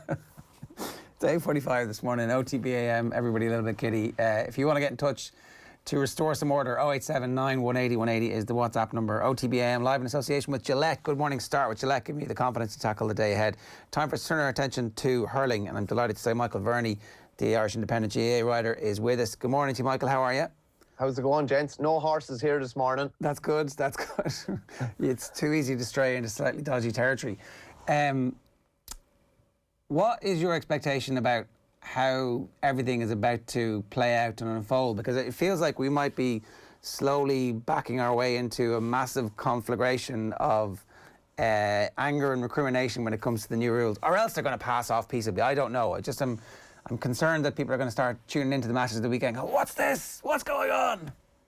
Yeah, I'd have the same reservations, Ger, to be honest with you. It was on a rules meeting yesterday, just getting basically a briefing on all the new rules. And there are several different rules, but the ones that are really going to be in vogue this weekend are obviously, because it's just a hurling weekend, are the hurling cynicism rules. Donald Smith, the head of the GA's kind of official referees kind of committee, he said that there had been a bit of mayhem in some county training when they actually applied the rules, and a lot of guys didn't exactly know what was going on. Somebody dragged somebody down inside the D and they blew for a penalty and sent the player to the sin bin, and they said there was mayhem ensued. And I think it's going to be something similar this weekend. There's one thing with the cynicism rule in hurling that's a really, really grey area, and I think it's this weekend and over the next couple of weekends we're really, really going to see it. So if you drag somebody down, or you trip or whatever inside the 21 or inside the D, it's going to be a penalty and you're going to get 10 minutes in the sin bin. But if you pull a jersey back, a jersey tug, which is as cynical as they come, that will not be a penalty and that will not be a sin bin. So rather than dragging players down or jumping on top of guys or anything like that, I just think you're going to see an awful lot more of the jersey being pulled back, maybe for a second or two, enough to halt your opponent's momentum. You'll take a tick. It's not even a yellow card. You'll take a tick and you'll take your free. So I can water ski off the back of you when you're running in to try and score with my two hands pulling out of your jersey, and I can be dragged along by you, and that slows you down, and I'll basically get away with it. As long as you don't drag to the ground or take them to the ground. So like, it was John Milan was on our podcast with Independent yesterday, and he basically said that, and that he said that's the grey area, and he said he's seen it already a lot in Camogie, particularly with at club level with some of the really, really influential players. The other club teams are schooled. Once a player breaks the line, somebody pulls the jersey, tick, free, grand. Next time that probably the best player on the opposition team breaks the line, another player will take a tick. They're well schooled at it. Like, we know, like, I'm not encouraging teams to do this, but people will see gaps in the rules or a gap in the market. Like, if you can pull somebody back, drag somebody back with their jersey, take a tick, a free, you avoid a penalty, you avoid 10 minutes in the sin bin. Like, it is a no-brainer that it's going to happen. But it's still a free, Michael. Just play devil's advocate here for a moment. Like, I always think it's ridiculous when we watch the Premier League and a referee spots a jersey being pulled, and that is the same, and it's given as a penalty, and that's the same penalty as somebody who clocks somebody inside in the 6-yard box. Like, I mean, there are varying degrees here, and this is to tackle cynicism. And yes, I agree, pulling a jersey can be cynical, but it isn't on the same level as grabbing a fella and throwing him to the ground. Like, I assume that's what they're thinking when they distinguish between these two things. Yeah, no, that would be the thinking on. The only thing I will say is, like, pulling a jersey, that's a conscious thing that you're doing. Like, it is cynical. Like, I definitely don't want to see, I wouldn't want to see, from my opinion, this to be upgraded to a yellow and a sin bin, because if that comes in a club hurler next year, I'd probably spend most of the time on the sideline, because you're doing it unconsciously at this stage. But it's a blight on the game. It'd be a much better game if there was no jersey pulling, right? Well, yeah, and you see, there'll be a season or two where there'll be a couple of high-profile incidents, and then all of a sudden it's just far more free flowing. The emphasis is going to be on really, really good, smart defending, and you're going to have to choose your battles probably as well. So I do think like the jersey pull is, to me, is as cynical as jumping on top of somebody. It's maybe you're not pulling them to the ground, but I just think people maybe aren't aware of what they're going to see this weekend, and I think they're probably going to see a good bit of that over the next couple of weekends. And it's just hurling this weekend. There's so many games on TV. All eyes are going to be on these games, and the players, referees haven't had a competitive environment to basically, get used to this massive change. One of the biggest changes, I would say, in hurling in many, many years. And people are going in quite raw, and there's going to be TV cameras everywhere. Well, and so we're going to be talking about this a lot, I'd say, Saturday evening and Sunday evening and well into early next week, I'd say. If the good camogie teams are being coached that way, presumably the best inter-county players are all being coached. If you feel somebody pulling your jersey, you go down. Like, the law of unintended consequences here is that we should see an outbreak of diving. That's another fear of mine, Ger, to be honest with you. Again, I was saying it to John Milan, I put it to him yesterday. I was like, you're a really, really good top inside forward when you were playing. Are you going to try and buy a free? And he just said, definitely, of course I will. That's like, it's a game changer now. It mightn't be the most ethical thing to do, shall we say. But if you can buy a free, buy a penalty, buy 10 minutes with the opposition team with 14 players, you're probably going to do it. You look at what teams will do to win now, be it training early in the morning when they shouldn't be, or training all together when they shouldn't be, with the gates locked and two guys doing security on the gates. Do you think that teams aren't going to coach in official training sessions? They're not going to coach and try and take advantage of these rules? Of course they will. Sports teams have been taking advantage of any little loopholes and advantages that they can get for years. This, to me, is what looks like a glaring advantage that teams can use. So I would think there'd be a lot of teams trying to be a lot smarter about this. Maybe you won't see that many black cards. Maybe you'll see a lot of tugging back instead. And if you do see that, like that's a bigger blight maybe than the dragging down. Yeah. A lot of Gerard Piqué hanging on to Kylian Mbappe's jersey will be happening, I'd say. A few of those photos will be good. You mentioned you were chatting to John Milan yesterday, Michael. He was also making the point, and it's on the back of your paper this morning, the Irish Independent, that the talk around Brian Cody potentially being pushed out the door Kilkenny is absolutely ludicrous. Yeah, that's his opinion. He thinks it's ludicrous, and I'm sure he has plenty of people that would agree with him. But there is a general conversation happening within Kilkenny and even outside of Kilkenny. He's obviously heading into his 23rd season. To me, if I'm looking at it in recent years, if people are talking about, is Brian Cody under pressure in Kilkenny, to me, he's probably overachieved in recent seasons, because some of his best achievements to me are in the last 3 years, winning a league title against the Head in 2018, like beating Limerick with probably, one of the best performances we've seen in recent years, and even winning the Leinster last year against the Head.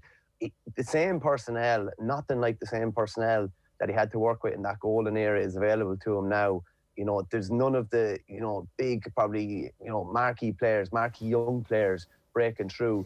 There's a reliance on the older guys, there's a reliance on TJ, there's a reliance on Richie Hogan if he's fit. Colin Fennelly's obviously not there this year, and him not being there, regardless of the reasons of why he's not there, people will read into that. So, like, just from talking to people on the ground, like, there is, like, I wouldn't say it's not probably maybe not far off 50-50 on whether Cody should still be involved. And that's generally from talking to people in Kilkenny. And, we've seen with long-serving managers before, be it Sean Boylan or be it Mickey Hart in Tyrone, regardless of the extraordinary success that they've had, those two reigns probably wouldn't have ended as the guys would like them to have ended. They didn't end as happily as maybe they should have had, given what came before it. And I think there'd be some people in Kilkenny would be thinking that something similar might happen in Kilkenny. They're probably lacking the class and the squad depth of a Limerick, of a Tip, probably of a Galway, but they're still more than capable of producing, a big knockout punch on a given day. Whether they can produce a couple of those big performances in succession and win an All-Ireland, I'm not so sure. At the moment, obviously, Limerick are favourites because of the quality and depth that you've referred to there, and the fact that it feels like they're cresting to a peak as opposed to actually at their peak. Now, in retrospect, they could come off that peak and we'd all be like, oh, that was obvious. It was very hard for them to maintain that for so long. But the age profile, the evolution of the team, the controlled performance in the second half of the All-Ireland final last year, all of that points to a team who 5 months down the line should be fresh and ready to go again. So everybody has to measure themselves against that. Are there any other contenders, apart from, you mentioned Tipperary and Galway there, is there anybody else who can realistically think that they can make that leap this year? Outside of those, I'm not so sure. Tip are going to have to marry the older players with the younger players that won, under 20 and under 21 All-Irelands, and it's going to be. They have lots of potential and loads of really good players coming through. But it's very within a confined space of time. This is like, Galway footballers last year in the league once it kicked back up. They were flying before COVID hit. Came back, they got pasted by Mayo, and they were beaten by Dublin well in the league, and they weren't able to turn around their season at all. It's similar for a Tip or a Galway now. You can't afford to, Tip are playing Limerick Saturday evening, you can't afford to, throw a load of new guys in, get beaten, 10 or 15 points and be chasing your morale almost for the next couple of weeks and trying to lift things again. So it's tricky for Tip in particular. Galway were obviously, within touch and distance of Limerick heading into injury time in the All-Ireland semi-final last year. They've all the same players on board. You'd hope they'd have, a fully fit Joe Canning for the whole of big games. So they'll think won't be too far off. Outside of that, I'd worry about Dublin's squad depth as well, and just don't think they have a classy or even a couple of classy attackers that will win big championship games. They don't have a TJ Reid, they don't have an Aaron Gillan, they don't have a Joe Canning, so not so sure. Wexford is probably the one, and with Tip even last year, and even with Wexford last year, what you're looking forward to them this year is it's almost like the 2-year-old horse that's only had a run or 2 runs. You think they're unexposed. You think there's a lot more to come. Wexford were so flat last year, didn't really offer anything last year at all. This is Davies' 5th and final year. They're kind of probably coming in this year with a lot less expectation. I would have concerns about their squad depth as well. Paddy Foley's not involved this year. Brilliant halfback, drives them forward, regularly comes up for a couple of scores. I'd wonder about their squad depth too, and as well, when you're looking at the big marquee attackers that win big championship games, Wexford probably aren't flush with a lot of them as well. So I think you're probably still going to be leaning back towards obviously your Limericks, and then probably Tipperary and Galway close by as well. It seemed that Wexford never got to a point where they realised what happened last year. Obviously, with the back door and the hammering they took in Leinster, there was almost this period of reflection publicly where they were doing interviews and talking about what had happened in that Leinster Championship game. And then it just didn't happen for them against Clare either. I know they had a late rally, but really that was a bit of a hammering early on that they received against Clare. Like the sounds this week from Diarmuid O'Keefe, I think, who was up doing media, are positive, but it just doesn't seem that there is like an overarching thing that went wrong for them that they definitely have fixed over the course of the winter. No, I think Davy, and even I was chatting Saoirse Bulfin, the coach as well, and they would have said that they went far too hard in the first lockdown. They were expecting inter-county championship in July, August. They didn't get that. Wexford, as regards dual status, like the vast majority of those guys that be on the Wexford hurling panel will be playing dual with their club. So they went from training hard with the county, training hard by themselves for the county, going into a club hurling season that was week on, and a club football season. They came back for the inter-county hurling season, and they were just goose. Like there was nothing left, and it looked like that. And Diarmuid O'Keefe is a classic example, like an Energizer bunny around the pitch. He was, you could visibly see him flagging in games last year, even after 50 or 60 minutes. I think it was the Galway game. I remember him just making some big boo-boo near his own end line, and it was just from sheer tiredness. They looked wrecked. With Wexford's style of play, it has to be all energy, and you have to be on point. You have to be absolutely bouncing. He says they're bouncing this year, but again, as regards the depth of the squad and what players have really been unearthed in the last couple of years, outside of maybe probably Joe O'Connor, there haven't been too many players unearthed. You'd kind of worry about their squad depth. They picked up injuries. Lee Chin had an injury last year. Once they were missing a big guy like that, they were always going to be chasing their tail. But it's going to be interesting. I'm sure like Davy's going to bring hellfire and brimstone in his what is seemingly his last year down there. There was obviously a year on in 17 in his first year, absolutely brilliant. A year off in 18, a proper year on in 19, where they nearly got to an All-Ireland final. A year off last year. So if you're following that team, you'd be expecting something big from Wexford this year. They're going to have to hit the ground running. They're in Division 1. It's essentially 1B, which is definitely the weaker of the two. So you can find your feet a bit more in that group, playing against Dublin, Kilkenny, and Clare and the likes. Whereas in 1A with Limerick, Galway, Tipperary, like that's an absolute shark tank. You have to hit the ground running straight away. And again, we probably haven't talked about it. There's probably going to be an awful lot of injuries this weekend and over the next weekend as well. Just with regards to coming back, they've only been training together 3 or 4 weeks. I'm even hearing, anecdotally in a lot of squads that there's, 4 to 5 guys on the sidelines already with muscle injuries, and there's going to be an awful lot of guys fatigued. I think there's supposed to be rubber stamping the 7 subs. A change for this year's league anyway. I think it'll be brought in for championship as well. With 7 subs, you'll be able to use 7 subs, just because guys are going to be probably dropping like flies in games. I know they have their own individual conditioning programs done, but when you come back into that environment of contact and turning and twisting, that the nature of it is just going to be an awful lot of injuries. So that's something we can probably expect over the next couple of weeks too. You mentioned there a moment ago the analogy of the 2-year-old horse, and I think that's definitely true. I think last year, if you were a young player trying to break into a team, it wouldn't have been a great year for you. You didn't have a whole body of league games, for example, to get into the squad, and obviously less championship games as well. And as a result of that, Michael, it kind of feels that we're unsure about who has the best generation of young players. Like obviously the last 2 under-20 finals were Cork and Tip. But at the same time, if you follow the logic through on Limerick as to why they've been so good, it is because they've got a gilded conveyor belt of talent coming through. So what's your sense of which county has the best young players ready to make a breakthrough this year?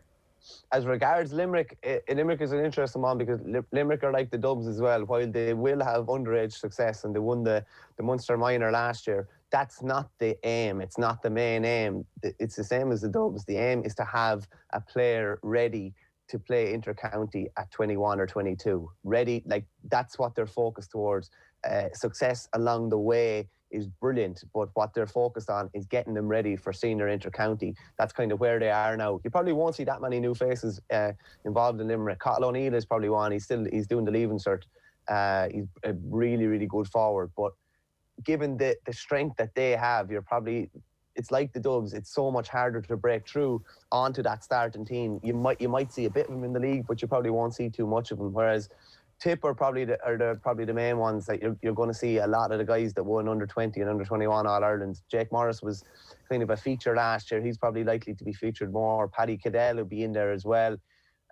Tip is the really interesting one because they have probably a lot of guys the likes of, without finishing anyone's career or anything like that, the likes of Paddy Maher, Brendan Maher, probably Noel McGrath, Shamie Callan, who's going to miss the first couple of weeks of a back injury. They're probably nearing their last dance maybe at inter-county. So Sheedy has to find that balance of youth and experience, and he's got to find it pretty quickly.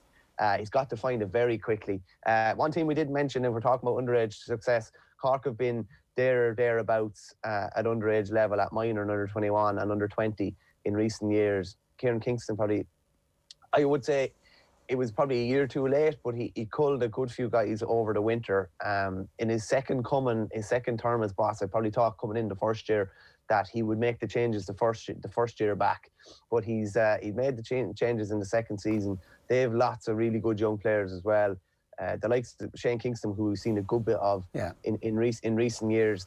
They've loads of talent, but their probably big thing is finding out who are they going to play number 3 and who are they going to play number 6, because in recent years it's just been kind of an interchangeable feast, and if they don't get that problem solved at the heart of their defence, they'll put up big scores, but they'll concede big scores as well. So if you're talking about underage talent, probably Tip and Cork are the two most likely. Lastly on Tip as well, Alan Tynan, who had a Munster contract there for 3 or 4 years, Munster Rugby, he's on the Tip hurling panel as well, and that's an interesting move.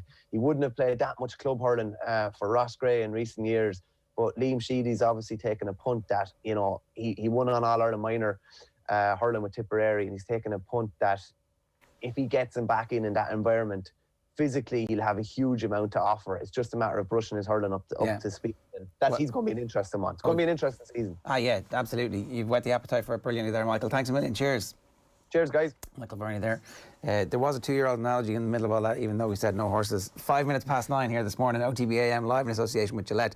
Good morning, start with Gillette. Give me the confidence to tackle the day ahead. Here's what's going up on OTB Sports Radio today. At 1 o'clock, OTB Gold is Jack McCaffrey speaking with Joe Malloy. Our History of Sports series with Paul Rouse from 3. Our retro panel, GA Democracy, with Val Andrews, Shane McGrath and John Devine. And OTB Gold tonight is Nigel Mansell. And of course the show is live with Nathan. And it'll be John Giles and the rest of the stuff that you would expect on a Thursday night. We've got rugby on our TV picks before 10 o'clock this morning. But we're back after these on OTB AM with the latest edition of Up Close and Personal. OTB AM on OTB Sports Radio, Ireland's first and only sports radio station. Off the ball. And he also said to ask him about the Hummer golf buggy I saw him driving in Portugal. Yeah, well, the Hummer golf buggy, it wasn't mine, it was a friend of mine's, and I rented his place, and that was his buggy to get about. So yeah, it was interesting. I was trying to keep my head down at times, but it was a little bit, yeah. Not sure what Roy Keane would have made of it. Off the ball. Weeknights from 7 and weekends from 1. This is OTB Sports Radio, live 24/7 on the OTB Sports app. Sean, what's that thing going round the garden? That is our new Husqvarna Automower. Automower? Yeah, it's a robotic lawnmower from Husqvarna. Cuts the grass automatically, has GPS tracking and an app. Even works in the rain. I just thought, why spend time cutting grass when I could spend it with the family? Great! You can put the dinner on, so... No can do, love. Have to paint the man cave. Husqvarna Automower. Never mow again. Learn more at husqvarna.ie. OTB AM. With Gillette, put your best face forward with our new and improved razors. Hi, I'm Jenny Murphy, and it's time to get up close and personal with Louise Quinn. How are you getting on, Lou? Hi, Jen. How's it going? Or Fuzz? You're known to me as Fuzz now. Jen is far too formal. Great. Well, got some pretty tough questions prepped for you. Okay, I've known you a long time, so this isn't going to be awkward at all. No. For anybody else, yeah, for anyone else listening in, do you want to give a backstory? How you became friends? Yeah. How long we've been friends for? Yeah, more than half of our lives at this stage, haven't we? We were like 14, 15, 16. Initially hated each other. Yes, first time it was more about hatred and competitiveness and basically wanting to be better than each other and probably almost jealous of each other's talents. But then it blossomed then. But yeah, it started in like school football. I was in Newbridge College, as you are. The posh one. You were in Cross and Passion. There we go. Yeah, but literally we were just playing school football against each other, weren't we? And yeah, your school Kilcullen always absolutely just spanked us. But I think we always just had this like inner competitiveness against each other. And I remember that was it. You were in school with like Steph, and then she played for Peamount, and then brought you along to Peamount one day. And literally, it was just like you arrived, and I was like, what is she doing here? What is she doing here? Who invited her? What's going on?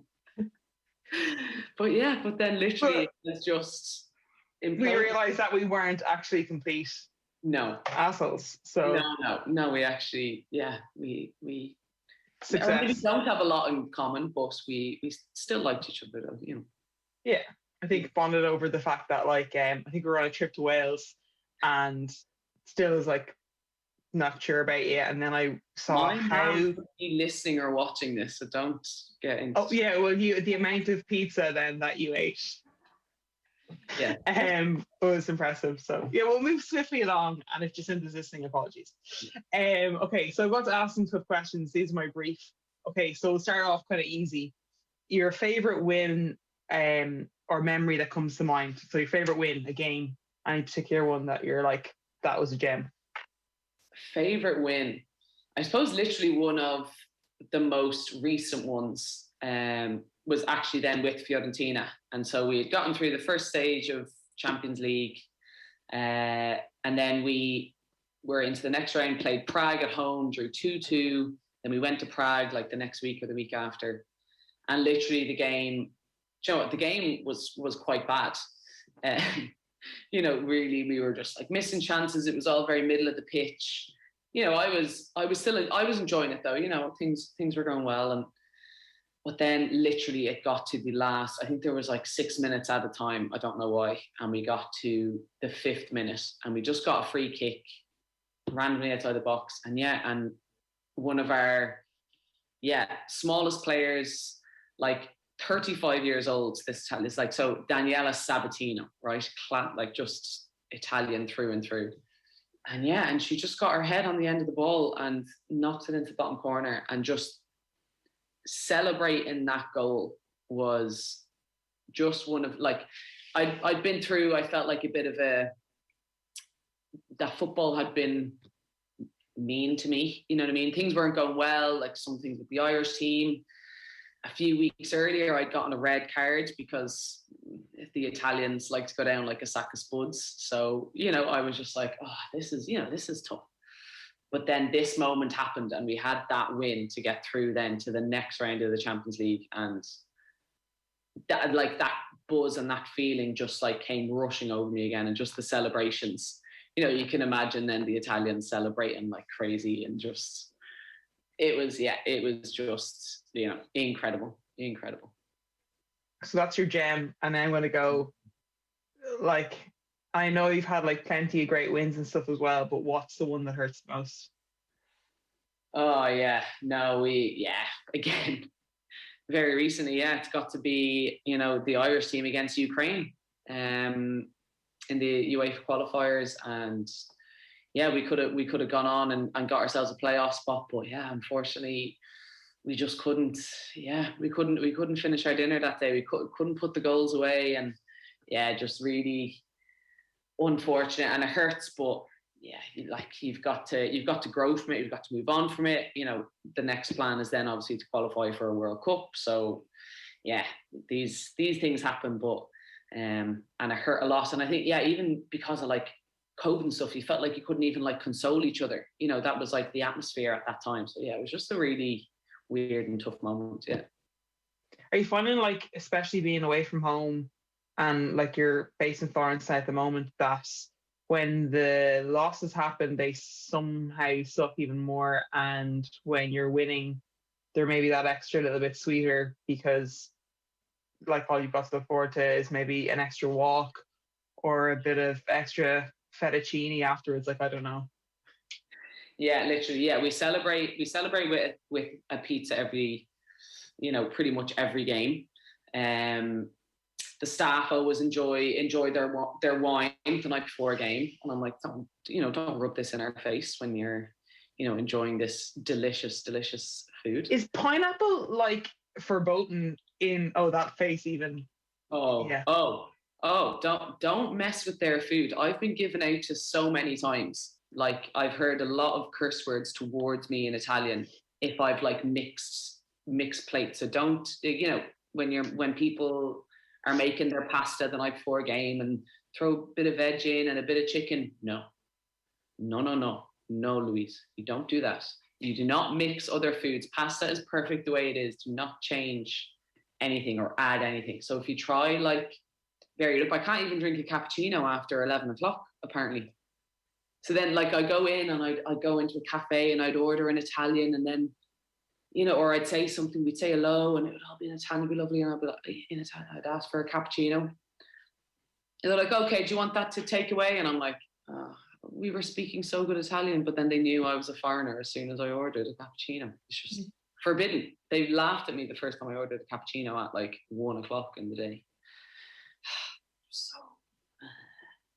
Oh, that's appropriate. Got it. Okay, so I've got some other gems here, right? So like this part of the year, like for you anyway, it can be super stressful with like contracts and kind of stuff coming up as well. For me, and for most athletes that play any level or whatever, thoughts of like transfers and signing and getting moved different countries, it's really foreign to them. Like, what is that like? Yeah, it is such a like a strange one. It is like you're trying to like, you know, kind of, yeah, you kind of feel like a piece of meat, you know what I mean? Like, and you're either then, you know, the prime fillet, or you're the, you know, or you're just like a little side cut, or the trotters, or the snaz or something, you know. You're just the little side pieces, you know. And I want to be prime fillet, Buzz. I want to be prime fillet. Fair enough. That's the analogy you're going for. Yeah, no, I do. It is like it's yeah. It kind of like when it comes to this stage, like this is a really tough stage if you haven't signed on an extra year, and yeah, you know, you're either looking to stay on at your club and hope that you've done well enough, or put yourself on the market and, you know, and be walked around that stall. That cattle mart. We'll just we'll stay with that. Like, that's the way you want to go, man. We might touch back on that later, but there's some things that like I kind of like know a little bit, but I think it's interesting. So, in terms of players that is there certain players that have impacted you the most? Like that you're like, they've really influenced you in a positive way in your career with just how you go about your business? Yeah.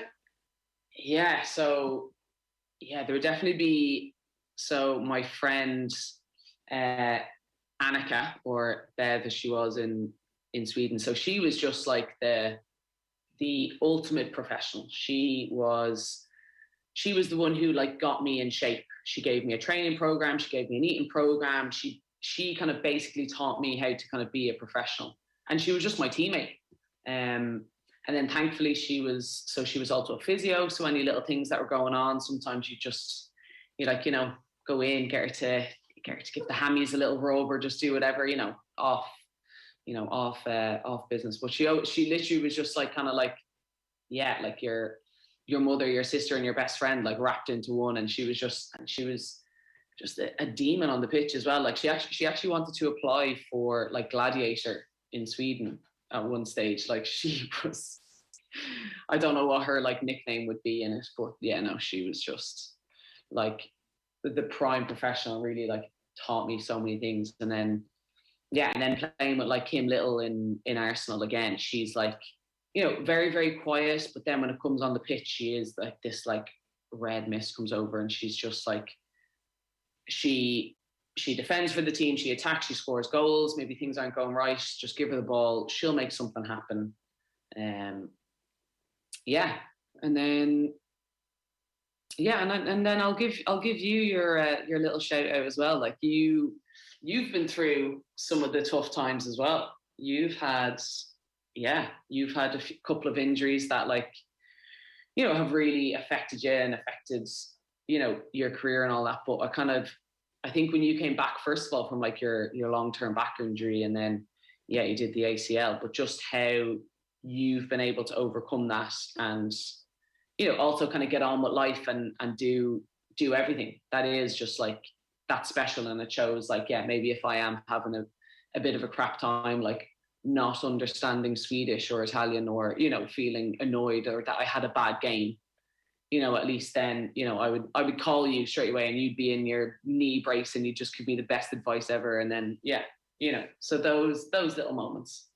Yeah. And the wisdom, I think the wisdom was shared, not just like, you know, deep stuff, but also I'm able to curse quite well, not only in Italian, but Swedish. So yeah, really, who knows what's next? I've taught you so much.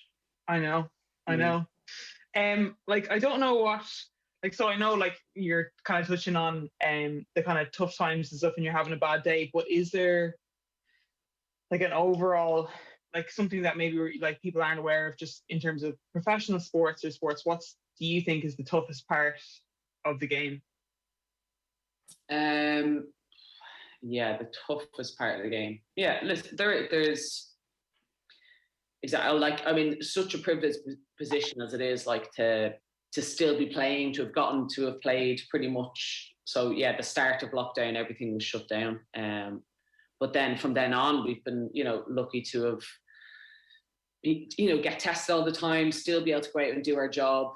And then now at the moment, to kind of do it in Florence in Italy is amazing. But yeah, I think it is just kind of, you really have to, step outside your comfort zone and always kind of like, fly the nest. You've always got to leave, the people that you want to be around sometimes the most. And like, I think that's it. Like, kind of, there's so much sacrifice all the time, but I think it is always, that you have to, the word is always sacrifice. I feel like you, are missing these special occasions and, birthdays and, all the good times, bad times, wanting to be there for the family, like, during COVID, as they're doing their like 26th jigsaw puzzle, and, you want to be there to help them do the jigsaw puzzle. But it's, I think just some of those, and it just makes, being away really tough. But then, and obviously now during COVID, haven't had any visitors in Italy, which is just, insane. But so then I just kind of make sure I try all the food. So when someone does visit, and try the wines when someone does visit, fuzz when you visit, if you can ever visit. I feel like every time I video call you, there's a nice background and there's some kind of different pastry that I've never seen before. And you're like, I don't know what this is. I don't know the name of it, but it's pretty good. No, delicious. Yeah. Delicious. Filet mignon. Filet mignon. Filet mignon? Sfogliatelli? No? Steak, whatever, something delicious. I don't know. Oh, okay. Steak. Yeah. Prime. All that kind of steak. Yeah. I'm a prime cook. Yeah. Like, in terms of other like insights or gems, is there any? Oh, actually, this, like, I'm really hoping that the answer to this is what I'm thinking. But what's your funniest memory on the pitch? Do you have like one that you're like, that's gas? Funniest, or one that you look back and you're like, it still gets a laugh? Funniest memory on the pitch. Tough one.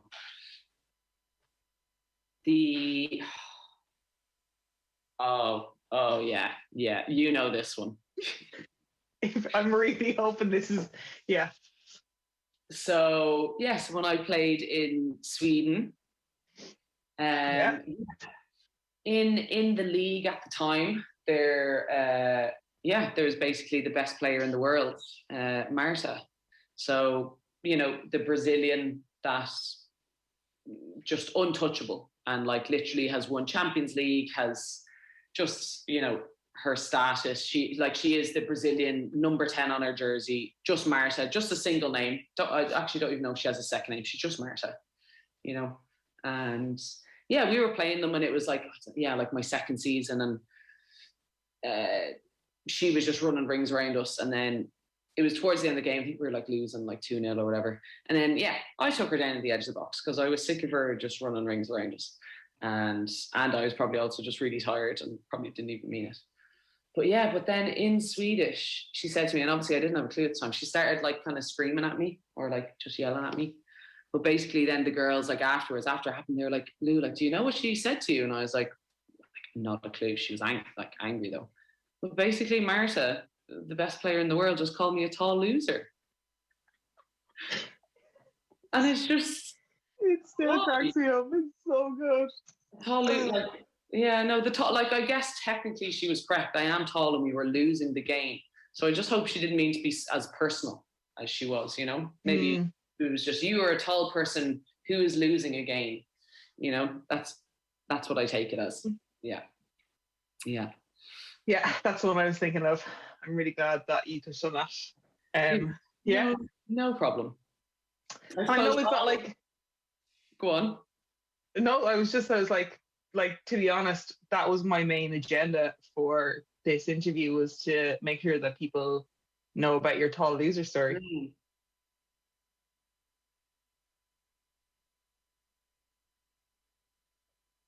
Mission accomplished, obviously, from from Jenny's point of view there. That was the latest edition of Up Close and Personal with Irish footballer Louise Quinn and former Irish rugby star Jenny Murphy. And they are the latest in our Up Close and Personal series with Gillette. It is 9:24 this morning. It's time for our TV picks with Sue Murphy.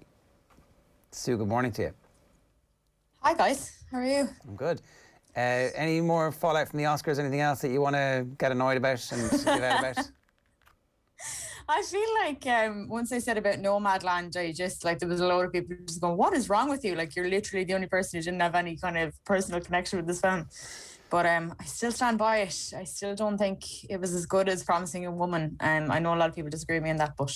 Big controversy amongst audiologists around the sound of metal as well, the politics of the community. They're very unhappy with how this was portrayed. They felt that there should have been like a more slow unfolding of the issues that were brought forward.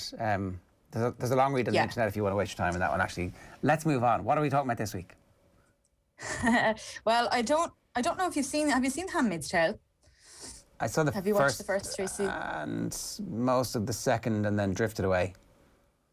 Yeah, I think that's what happened with a lot of people. Like, I kept going, and I thought the third season was actually a little bit of a disappointment, because you buy into the, just for anyone that hasn't seen it, it's this drama about this place called Gillette. It's a dystopian place that basically they've taken control of everything, and women are now, if you're a fallen woman, you're a handmaid, you're a Martha, you're a wife, you're basically put into a certain part of society. And Elizabeth Moss plays a handmaid who lives with the Waterfords.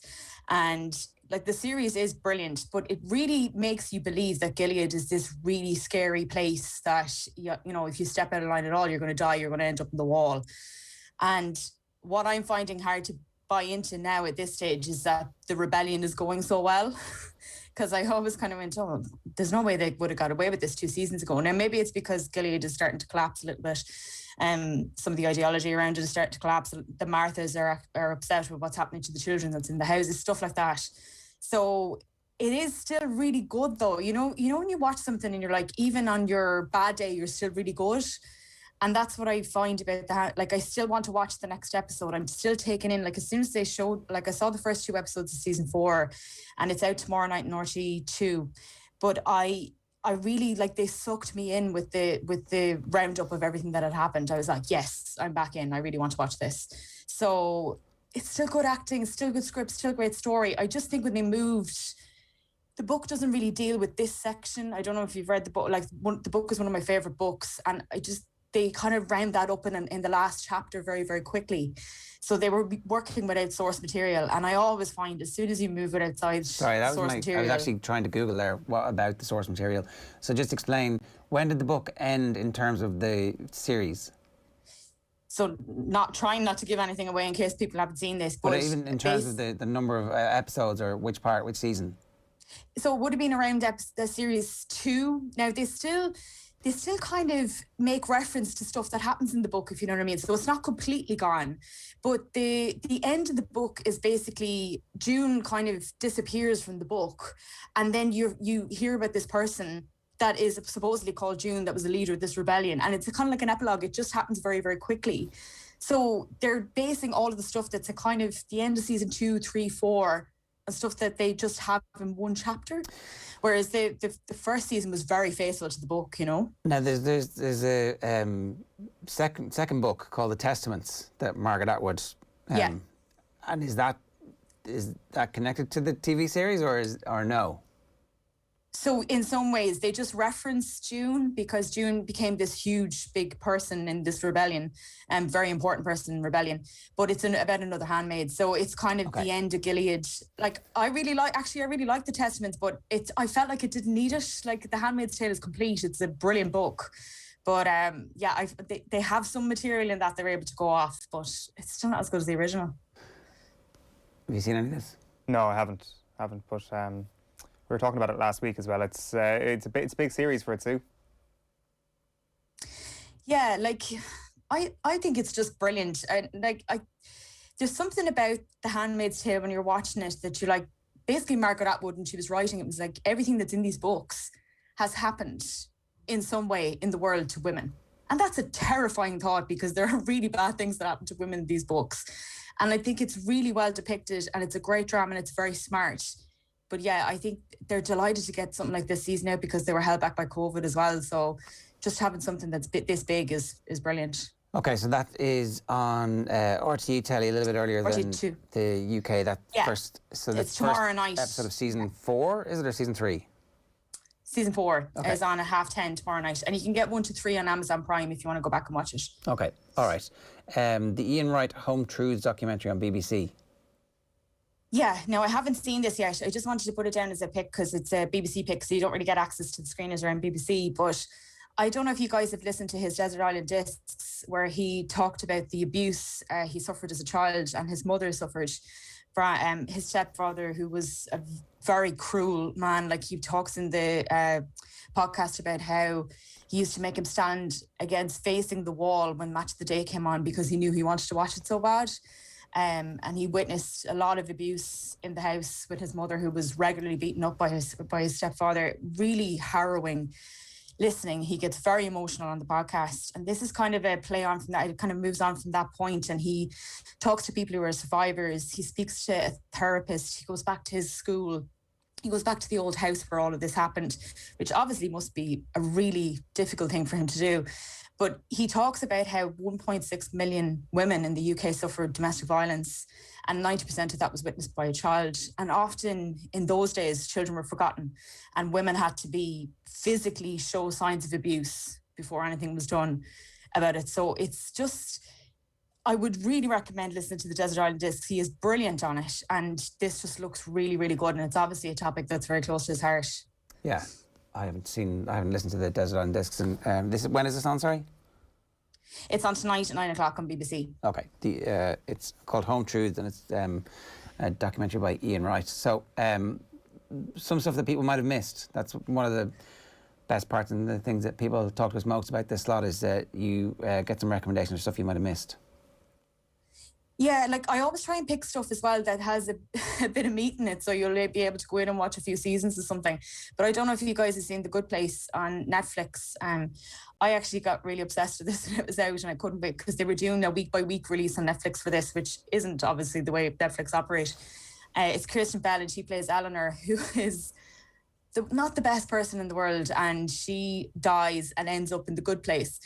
And she realises that she shouldn't be here, that she is not a good person, and everyone around her is a good person, so why is she here? And it's a lot of flashbacks to her life and why she was such a bad person, which are very, very funny. And Ted Danson plays the guy that kind of runs the good place. So you kind of believed him as God, or one of those, like he's not, he kind of makes a point that he's not God, but he basically runs everything. And it's just, I felt like the fourth season dropped off a little bit, but it's very, very funny. And the characters, and it's got this really like intelligent thing where it manages to build in philosophy about life and the afterlife around comedy. And I think that's like a massive achievement, because it's just so hard to do. But the cast is brilliant, and the writing is really good. And yeah, it drops off in the fourth season a little bit, but you always feel like they had written it as 4 seasons complete. It doesn't feel like it was dragged out at all. It was, this is the character arcs, this is where everyone's going to end up. So it's kind of satisfying in the end, but it's hard to end those kind of series when they're that good, you know? And it's funny? Yeah, really funny. Like the first 2 seasons in particular are really funny. And Kirsten Bell is just hilarious in it, and it's because her life is so bad. Like, so there's some of the flashbacks of things that she's done, like made friends drive her home drunk, like just like slept with roommates, boyfriends, like everything you could imagine that she could do as a bad person, she does it, and she doesn't care. She's no remorse. So, but she's very good. She plays up to that, and she's just trying to cover that all up in The Good Place and make out like she's a good person, which is like, just makes it really, really funny. Okay, so The Good Place on Netflix, 4 seasons, episodes half an hour long roughly? Yeah, 20 minutes. So it's kind of a nice one, you know. You might get 3 episodes in an hour, but you can binge watch it really easy, you know. Okay, so that's our recommendation for stuff you might have missed. And then the fallout from Line of Duty has seen the writer taking to Twitter to abuse people. This just went, I knew this was going to happen. How do you do 6 series is something that everyone is obsessed with, and end it. And like, it was all points lead to this. This is going to be the reveal of H. I'm really trying to not give away spoilers because I've been warned by people working on the show not to give away spoilers. So it was going to be a tough thing to end. The actor who played H is all over the internet banging on about how great it was for his family. But people it's have in the avoided headlines. it. But people have avoided it. Don't do it. Don't do it, Jar. I'm not going to, but no, fair play for anybody who's got this far. And so, sorry, is the whole point of the full 6 seasons this reveal? Yes. Yeah, so basically what they were looking... It's a lot of weight, isn't it? It is a lot, but they kind of reveal a good bit to you because basically you're trying to find, I don't know if this is a spoiler alert, it's not really, no, it's not, the fourth man. So there are people that are working for an organised crime organisation, and they're involved in the police force, and there's 4 of them that are really high up in the police force, and they're operating behind the scenes. You kind of have to figure out who they are. So try not to give anything away. But I actually liked the last episode, but my thing was like, that's pretty realistic. I mean, that could really happen. And everyone was like, no, I don't want realism. I want drama. I want real drama. And I was like, okay. But I was actually happy enough at the end. It was a satisfying end for me, I have to say. You didn't get sucked into Line of Duty at all, did you? Not at all, no. Again, missed the boat. The boat has drifted off, but I'm happy that it was... that it's wrapped up on a satisfying level for some people, I guess. I mean, everybody's going to get killed at the end of a TV show. It's impossible to wrap up a TV show, it seems. The best thing to do is just say, we're back next year, and then never come back. Like Love Hate. Yeah. That's the only way to properly end a TV show. If you tell somebody that you're done, nobody's going to be happy with it. Overall, on balance, you thought Line of Duty Season 6 was good? Me, yeah, definitely. I thought it was great.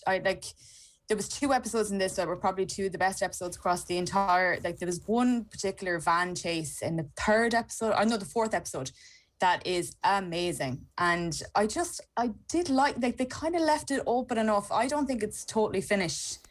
I think they just kind of... They're gonna move on to something else. But I don't know if the main cast will be involved again. Adrian Dunbar is just brilliant in this. Really, really good. All right, well, a late career flourish from Adrian Dunbar.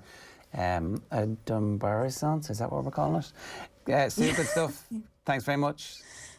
No worries, thank you. Sue's with us every Thursday to give you some recommendations to take you into the weekend about some stuff you might have missed, some stuff that's shiny and new, and if you've anything you'd like to get in touch with us about, give us a shout. 0879 180 180 is the WhatsApp number. Of course, you can get us on Twitter. @OffTheBallAM is the official Twitter account for the show. Ron O'Gara joins us on tomorrow's OTB AM, fresh from his victory with La Rochelle against Leinster. We've got Alan Quinlan, hurling with Sarah O'Donovan, and much more as well. Besides, if you've missed any of today's show, get on to the OTB Sports app and hit subscribe on OTB GA on the podcasts, on OTB Rugby and OTB Football, and we'll give you little bite-sized chunks of the show, or better still, subscribe to the whole show, OTB AM, on the Sports app, or indeed wherever you get your podcast, because we will have you with the show fully ready to go by 10 o'clock every morning. Right now, though, we're going to bring you some more rugby. It's Matt Williams and Chris Jones on Wednesday Night Rugby Talking Lines.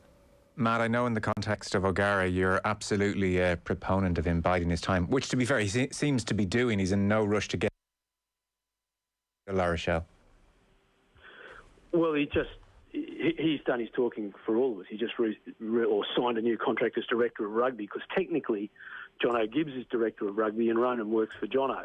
Now, that doesn't seem to have been how the relationship spun out publicly anyway, and Jono's off to Claremont. But I was pretty sure that Ronan was going to stay in La Rochelle. Now, he's never told me that.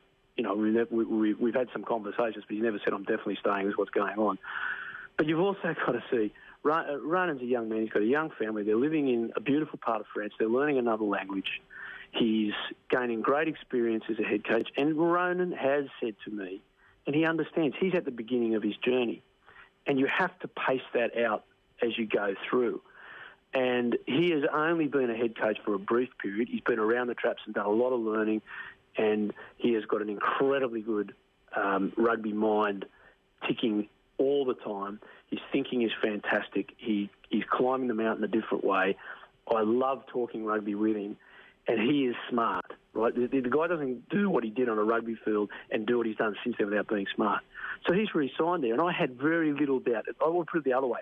I would have been shocked if he'd gone back to Munster. And I'm going to say, why go back? Munster is a great place right now, and it's not a coaching issue at Munster. It's a players issue.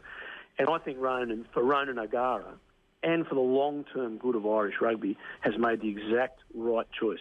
3 or 4 years as a head coach, and he's going to have a bad year somewhere. That just happens, and he'll have to figure his way through that.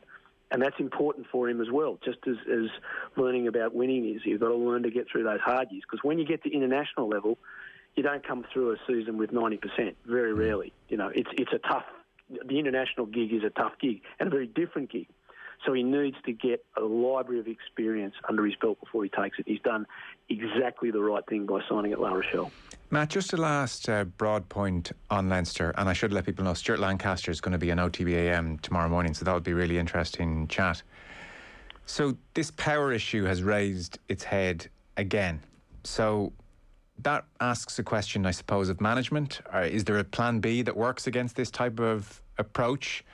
And then secondly, I've heard quite a few different pundits over the last 24 hours, and this, I suppose, more maybe mitigates management and their game plan a little bit more, mitigates in their favour, I mean. I've heard Bernard Jackman saying that he was in the RT podcast, and Gordon Darcy here in the Irish Times. Both of them were actually wondering about the level of depth at Leinster. Do we overrate it? Do we mistake success in the Pro 14 too much for success that will translate at European level? Like, for instance, Gordon Darcy was making the point, and Bernard Jackman was making a very similar one. He said in the Irish Times, Leinster over the years, Nathan Hines, Isan Asewa, Felipe Contepomi, Rocky Elsom, Brad Thorne, all central to past success. He's talking here about, earlier in the piece, a local cohort of players sprinkled with some top international talent. He said they brought an X factor that wasn't readily available in the squad. And then later on he said typically that X factor was in the physical stakes. So he's talking about, you know, you want to neutralise a skeleton on Sunday, you bring in Hines or Thorne or these kind of guys. And Bernard Jackman, again, similar theme. He was just talking about the fact that the production line is so successful, and Leinster seem, be it budgetary or philosophical, I'm not sure why, but lately less keen to go out and sprinkle in some of that international talent that the other top sides in Europe seem to have. So it's about talent and talent depth, I guess, is to boil the question down, and then also game plan.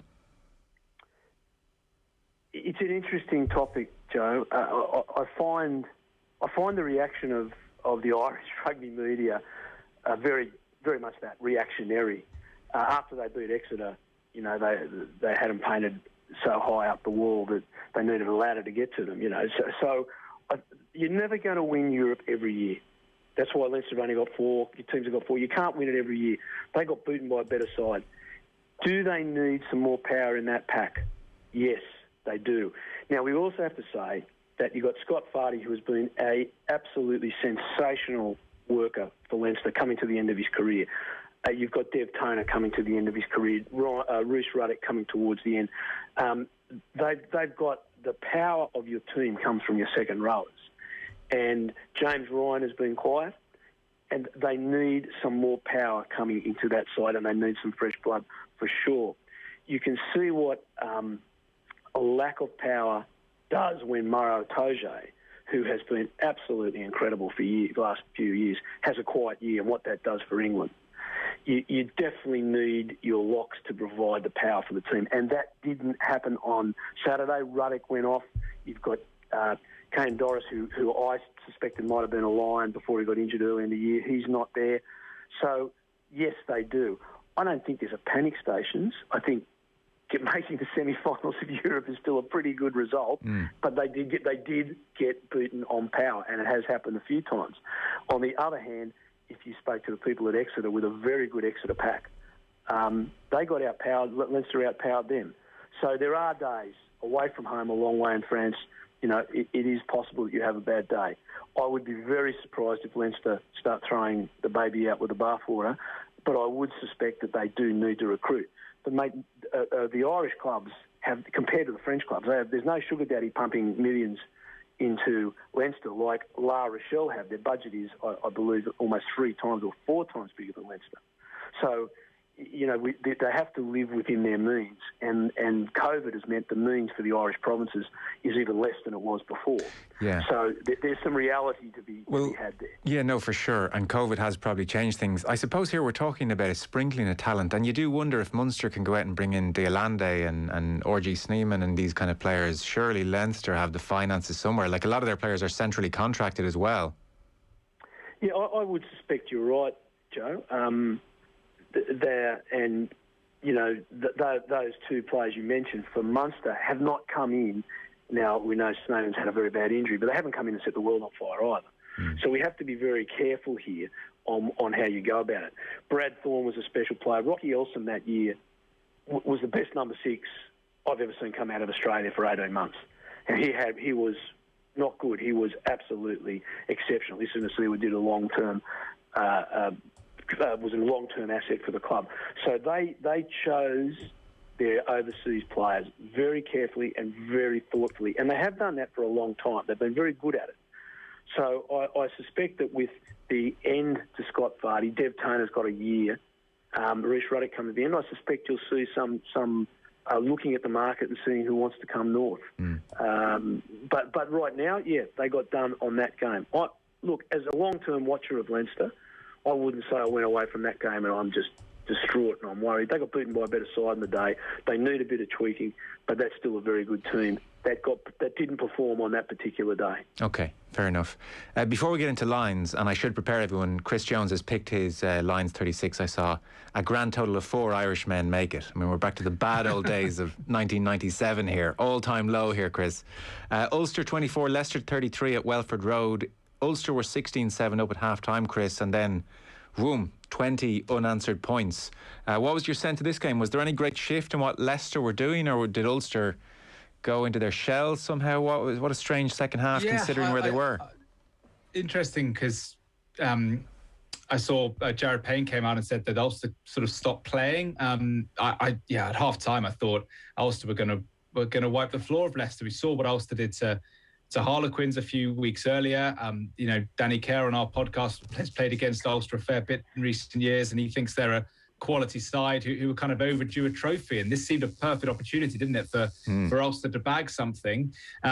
Look, Leicester have got something going on there they didn't have this time a year or two ago. They have more of metal. They have probably a slightly clearer game plan. They know what they're about more. They are a side who now can turn a deficit around against a good team like Ulster. But yeah, I think Ulster will see that as the one that got away, because you'd probably back them to beat a Montpellier side who looked absolutely chuffed to win at Bath. So I think if you're Ulster, you'd feel disappointed, because that was a prime opportunity for a trophy. And if they are behind the kind of Leinster and to a lesser extent Munster in the Champions Cup stakes, then this would have been a great chance to win something. Yeah, it would have rubber stamped all the improvement under McFarland. Matt, we spoke on Saturday, the day after the game, and you said psychological. This was nothing more than a psychological collapse, really, on Ulster's part. Yeah, they look. I think that to give Ulster a lot of credit and Coach McFarland a lot of credit, they've come enormous distance from the time Dan McFarland walked in the door there. They've done really well. John Beattie, as the CEO, has given them stability. He's given them direction. They seem to have an alignment between the management and the coaches and the players, which hasn't been there for a long time. Certainly wasn't there when I was there. Management were going in one direction and the team and the coaches were in the other. And then since then, the coaches got in trouble. Now they seem aligned. The guys are playing for the jersey again, which I think is really important up there. That jersey means a lot to the people, and when you had people in the team that they weren't playing for the jersey, they got off track. Now they're back on track and they've done well. The difference between losing a semi and winning a trophy is not much, and usually it's between the years. Now, if you look at exactly what Chris said at half-time, I thought, here we go. They've got to show at the final now. That's great for them. And they defended the lead instead of attacking it. Now, I know it's a cliche, but it's still the truth. They just stopped looking to be to be who they are and do what they do well. They run the ball very well. They attack with the kicking game very well, and they work really hard. And they stopped all of those things and just allowed Leicester to come back at them. I actually have a lot of confidence in this Ulster side. I think they'll come back very strong in the next few years. A good defeat in a semi can teach you a lot in a year or so. And I think they'll be very hurt, very disappointed. They'll be kicking themselves all summer. But I think that in the long run, they'll benefit from that. And that is, in a game like that, in a big game, you have to be mentally rock solid. And they weren't. They just lost it mentally there for a brief period. And again, I agree with Chris, since Geordie Murphy sadly left, and I'm a great admirer of Geordie Murphy, that Leicester side has changed. And they saw a weakness and they went for it. And that was the end of Ulster, unfortunately. Yeah, OK. We'll take a short break. We're talking Lions next with Chris Jones and Matt Williams. Back in 1 second. Wednesday night rugby on Off the Ball. With Vodafone, official sponsors of the Irish rugby team. Team of us. Everyone in.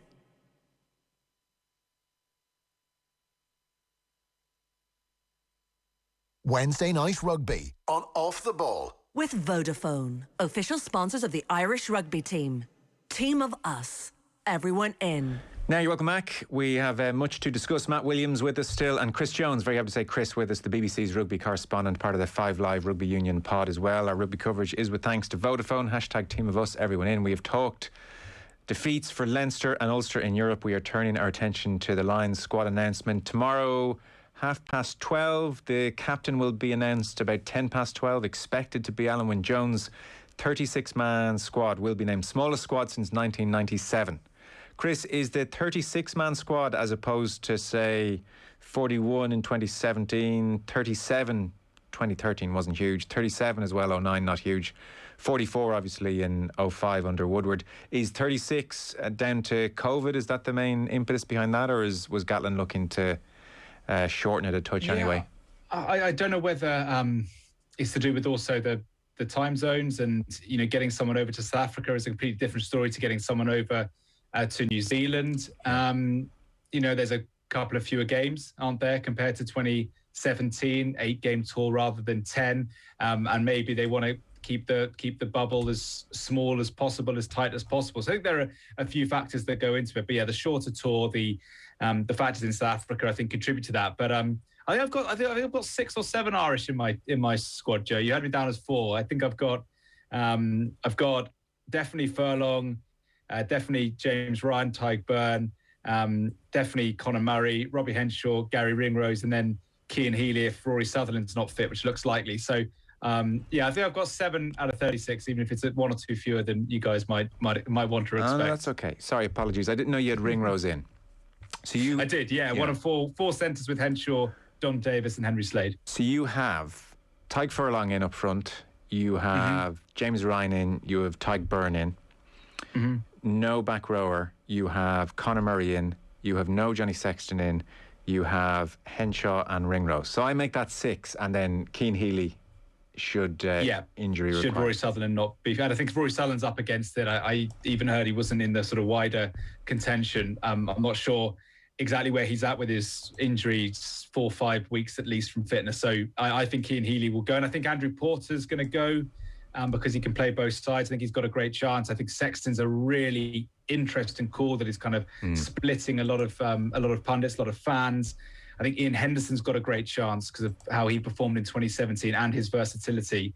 And I think the likes of Ryan and Byrne and Robbie Henshaw, Conor Murray, all absolutely nailed on. Although Ryan's form, I think people would probably want Ryan to be firing on a few more cylinders than he is at the moment. But I'm convinced he'll be picked tomorrow. Yeah, we'd Brian O'Driscoll on last night. He said Ryan would be one of those slightly more worried than we might have thought maybe a year ago. So just for context, 97 was a bad year in terms of Irish representation. There were just 4 in 97. In 01, there were 6 Irish players picked.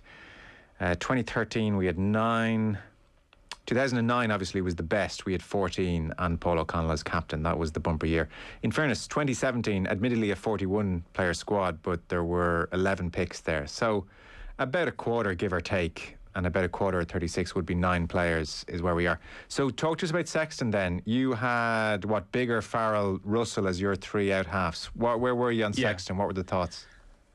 It's difficult. It's just a sort of fitness and durability issue, isn't it? I think everyone, wherever your allegiances lie, are massive fans of Johnny Sexton, what he's done, the way he can can still command a game even at 35. It's just the fact he's not put a run together. He's had 3 failed HIA since February, hasn't he? And I know that all of those have been sort of taken in isolation, and I know he's getting outstanding treatment and he's not going to be rushed back. And I heard Peter O'Reilly report that he's 3 weeks away. So I think he's got every chance of touring, but Biggar is nailed on. Dan Biggar is going. And I think Owen Farrell is going. And I think the irony of it is that even though there's no English representative in that coaching room tomorrow, I know the Irish don't, but I suppose they do have Rob McBride who can fight the Leinster players' corner. Even though there is no English representation, Warren Gatland has worked with a lot of these guys in 2017, and he's not just going to let Maka Vanapola, Jamie George, Toje, Elliot Daly, Jack Knoll, Courtney Lutz, all these players who played in the test team in 17, Farrell as well. I don't think he's going to just dismiss them because they've had a bad 6 months. So I think the irony of it is the man who was sort of England's nemesis for so many years when in charge of Wales might actually have the back of a few more England players than people might expect come the final selection. Stuart Lancaster was talking about Johnny Sexton, Matt. He said, all I can report is him in training at the moment. He's flying, he's doing extras, he's in as good a shape as I've seen. It's that strange one with Sexton, isn't it? Because at the end of the Six Nations, when he had 3 back-to-back 80 minutes and was playing really well, you thought, well, I mean, wow, he's in. And then the injuries have happened now, which maybe puts a doubt in the mind, even if he will be past fit to go on the plane. What would you do on Sexton? And then secondly, what do you think Gatland will do? I think let's take the second one first, Joe, if I may, because Warren has a way of attacking these problems that is quite unique and doesn't mind ruffling the feathers up. If I was at the last test in Australia in 2013 when he left Brian O'Driscoll out and basically picked a Welsh, the guts of a Welsh team. And the Wallabies completely butchered the game, but you can't take it away. They won the series. Gaddy, and I heard Gaddy say this again about the coaching panel when he announced it. He wants people he can work with. He wants people he trusts, and he'll have a game plan to beat South Africa, and he'll pick players to enact that game plan on the field. Wyn Jones will be captain. And who partners Wyn Jones in that second row is very interesting. And I would not be surprised if Toje and Ryan both miss out because they're out of form. And I think the problem Gatland has is the Saracens players, as we saw during the Six Nations, are wonderful players, but they've put their loyalty to Saracens. And you have to admire that about them. And I do admire it about them. But their form, they can't go from playing second division to beating South Africa in South Africa. That's going to be a big ask. So he's covering his bets here. If he's covering his bets, that will mean Sexton goes. But with a huge question mark on him, because he has to be sure that Owen Farrell is going to make that test side at 10. And I'm not so sure he will. Would he put Farrell at 12? He could. But Henshaw has been the best 12 in the Northern Hemisphere. So he's in this dilemma. That dilemma might come to Sexton's rescue because Finn Russell proved you can't trust him with a test match. You can't trust him with making the best decisions in a test match that will win a tight one against any of the big three in the South. Finn did himself a huge damage in the Six Nations with some of the things he did. The drop goal in the last minute, tripping players, and Gatland will just look at him and say, I don't trust him. He'll go because there's politics. When you pick the Lions team, when you're there, there's a certain number have to go. And he'll go and he'll play in the seconds. But I'd say Dan Biggar's way in front of Finn Russell. And Dan Biggar may even start the test matches. So, again, it's about how Warren's going to attack the game plan that he has in place. And do you differ from that? Do you differ from that, Matt? Because you were saying I'll take the first part, or take the second part first. I was asking what you do as well. Where are you on Sexton? I'm hugely worried about Johnny because he's not lasting games. I think it's a big, big gamble to take Johnny on a tour. There is no doubt he would be wonderful on tour. He's a leader. He's been on so many trips. His wisdom, his knowledge, his intergenerational knowledge. He'd be and his attitude, mate. The man's ruthless. Yeah. And that's what you need. That's what you need. That's what when Brian O'Driscoll was a young man, went on the 2001 trip, and all of a sudden he came into contact with Martin Johnson and Neil Back and all these incredible Delalio and these guys. You know, he came back a different man because they didn't care. He scored 3 tries against France and he was a lovely bloke. They wanted a ruthless mongrel on the field who was going to win them games. And that's the way they gone about it. And that was correct. Brian was a different man when he came back. Sexton is the perfect tourist you want. But you can't take Sexton if you last 20 minutes in each game or goes 20 minutes in a game and then you lose him from it. So it's a very short tour. So he's swinging in the balance. Yeah, I think what might go in his favour is he did last those 80 minutes in the Six Nations, and look, a head knock can happen to anyone, and he's just on a bad run at the moment. Sorry, Chris, you were coming in there. No, it's fascinating, 10, and if Sexton goes, and I think we assume Biggar goes, and I know that, you know, Owen Farrell splits opinion, especially outside England, but I'd be staggered if Gatland's not going to pick Owen Farrell, given what he did for him in 2017. That means that one of Sexton or Russell misses out. And I'm just fascinated in that selection meeting to what extent Townsend is pushing for Russell, to what extent Gatland will feel, can I go on this plane without Finn Russell? Otherwise, you're taking 3 fly halves who are all quite strategic compared to Russell offering something different. Will they, you know, do they want Russell off the bench in the test matches, or is that pie in the sky, and they'd much rather a strategic game manager in the bigger mould to come off the bench and play Sexton or Farrell at 10? Does Farrell play 10 with a bit? Farrell play 12 with a Biggar or Sexton at 10? There are so many imponderables, but it just seems mad that Sexton could either be the starting test 10 or not even get in the 36. OTB AM with Gillette. Put your best face forward.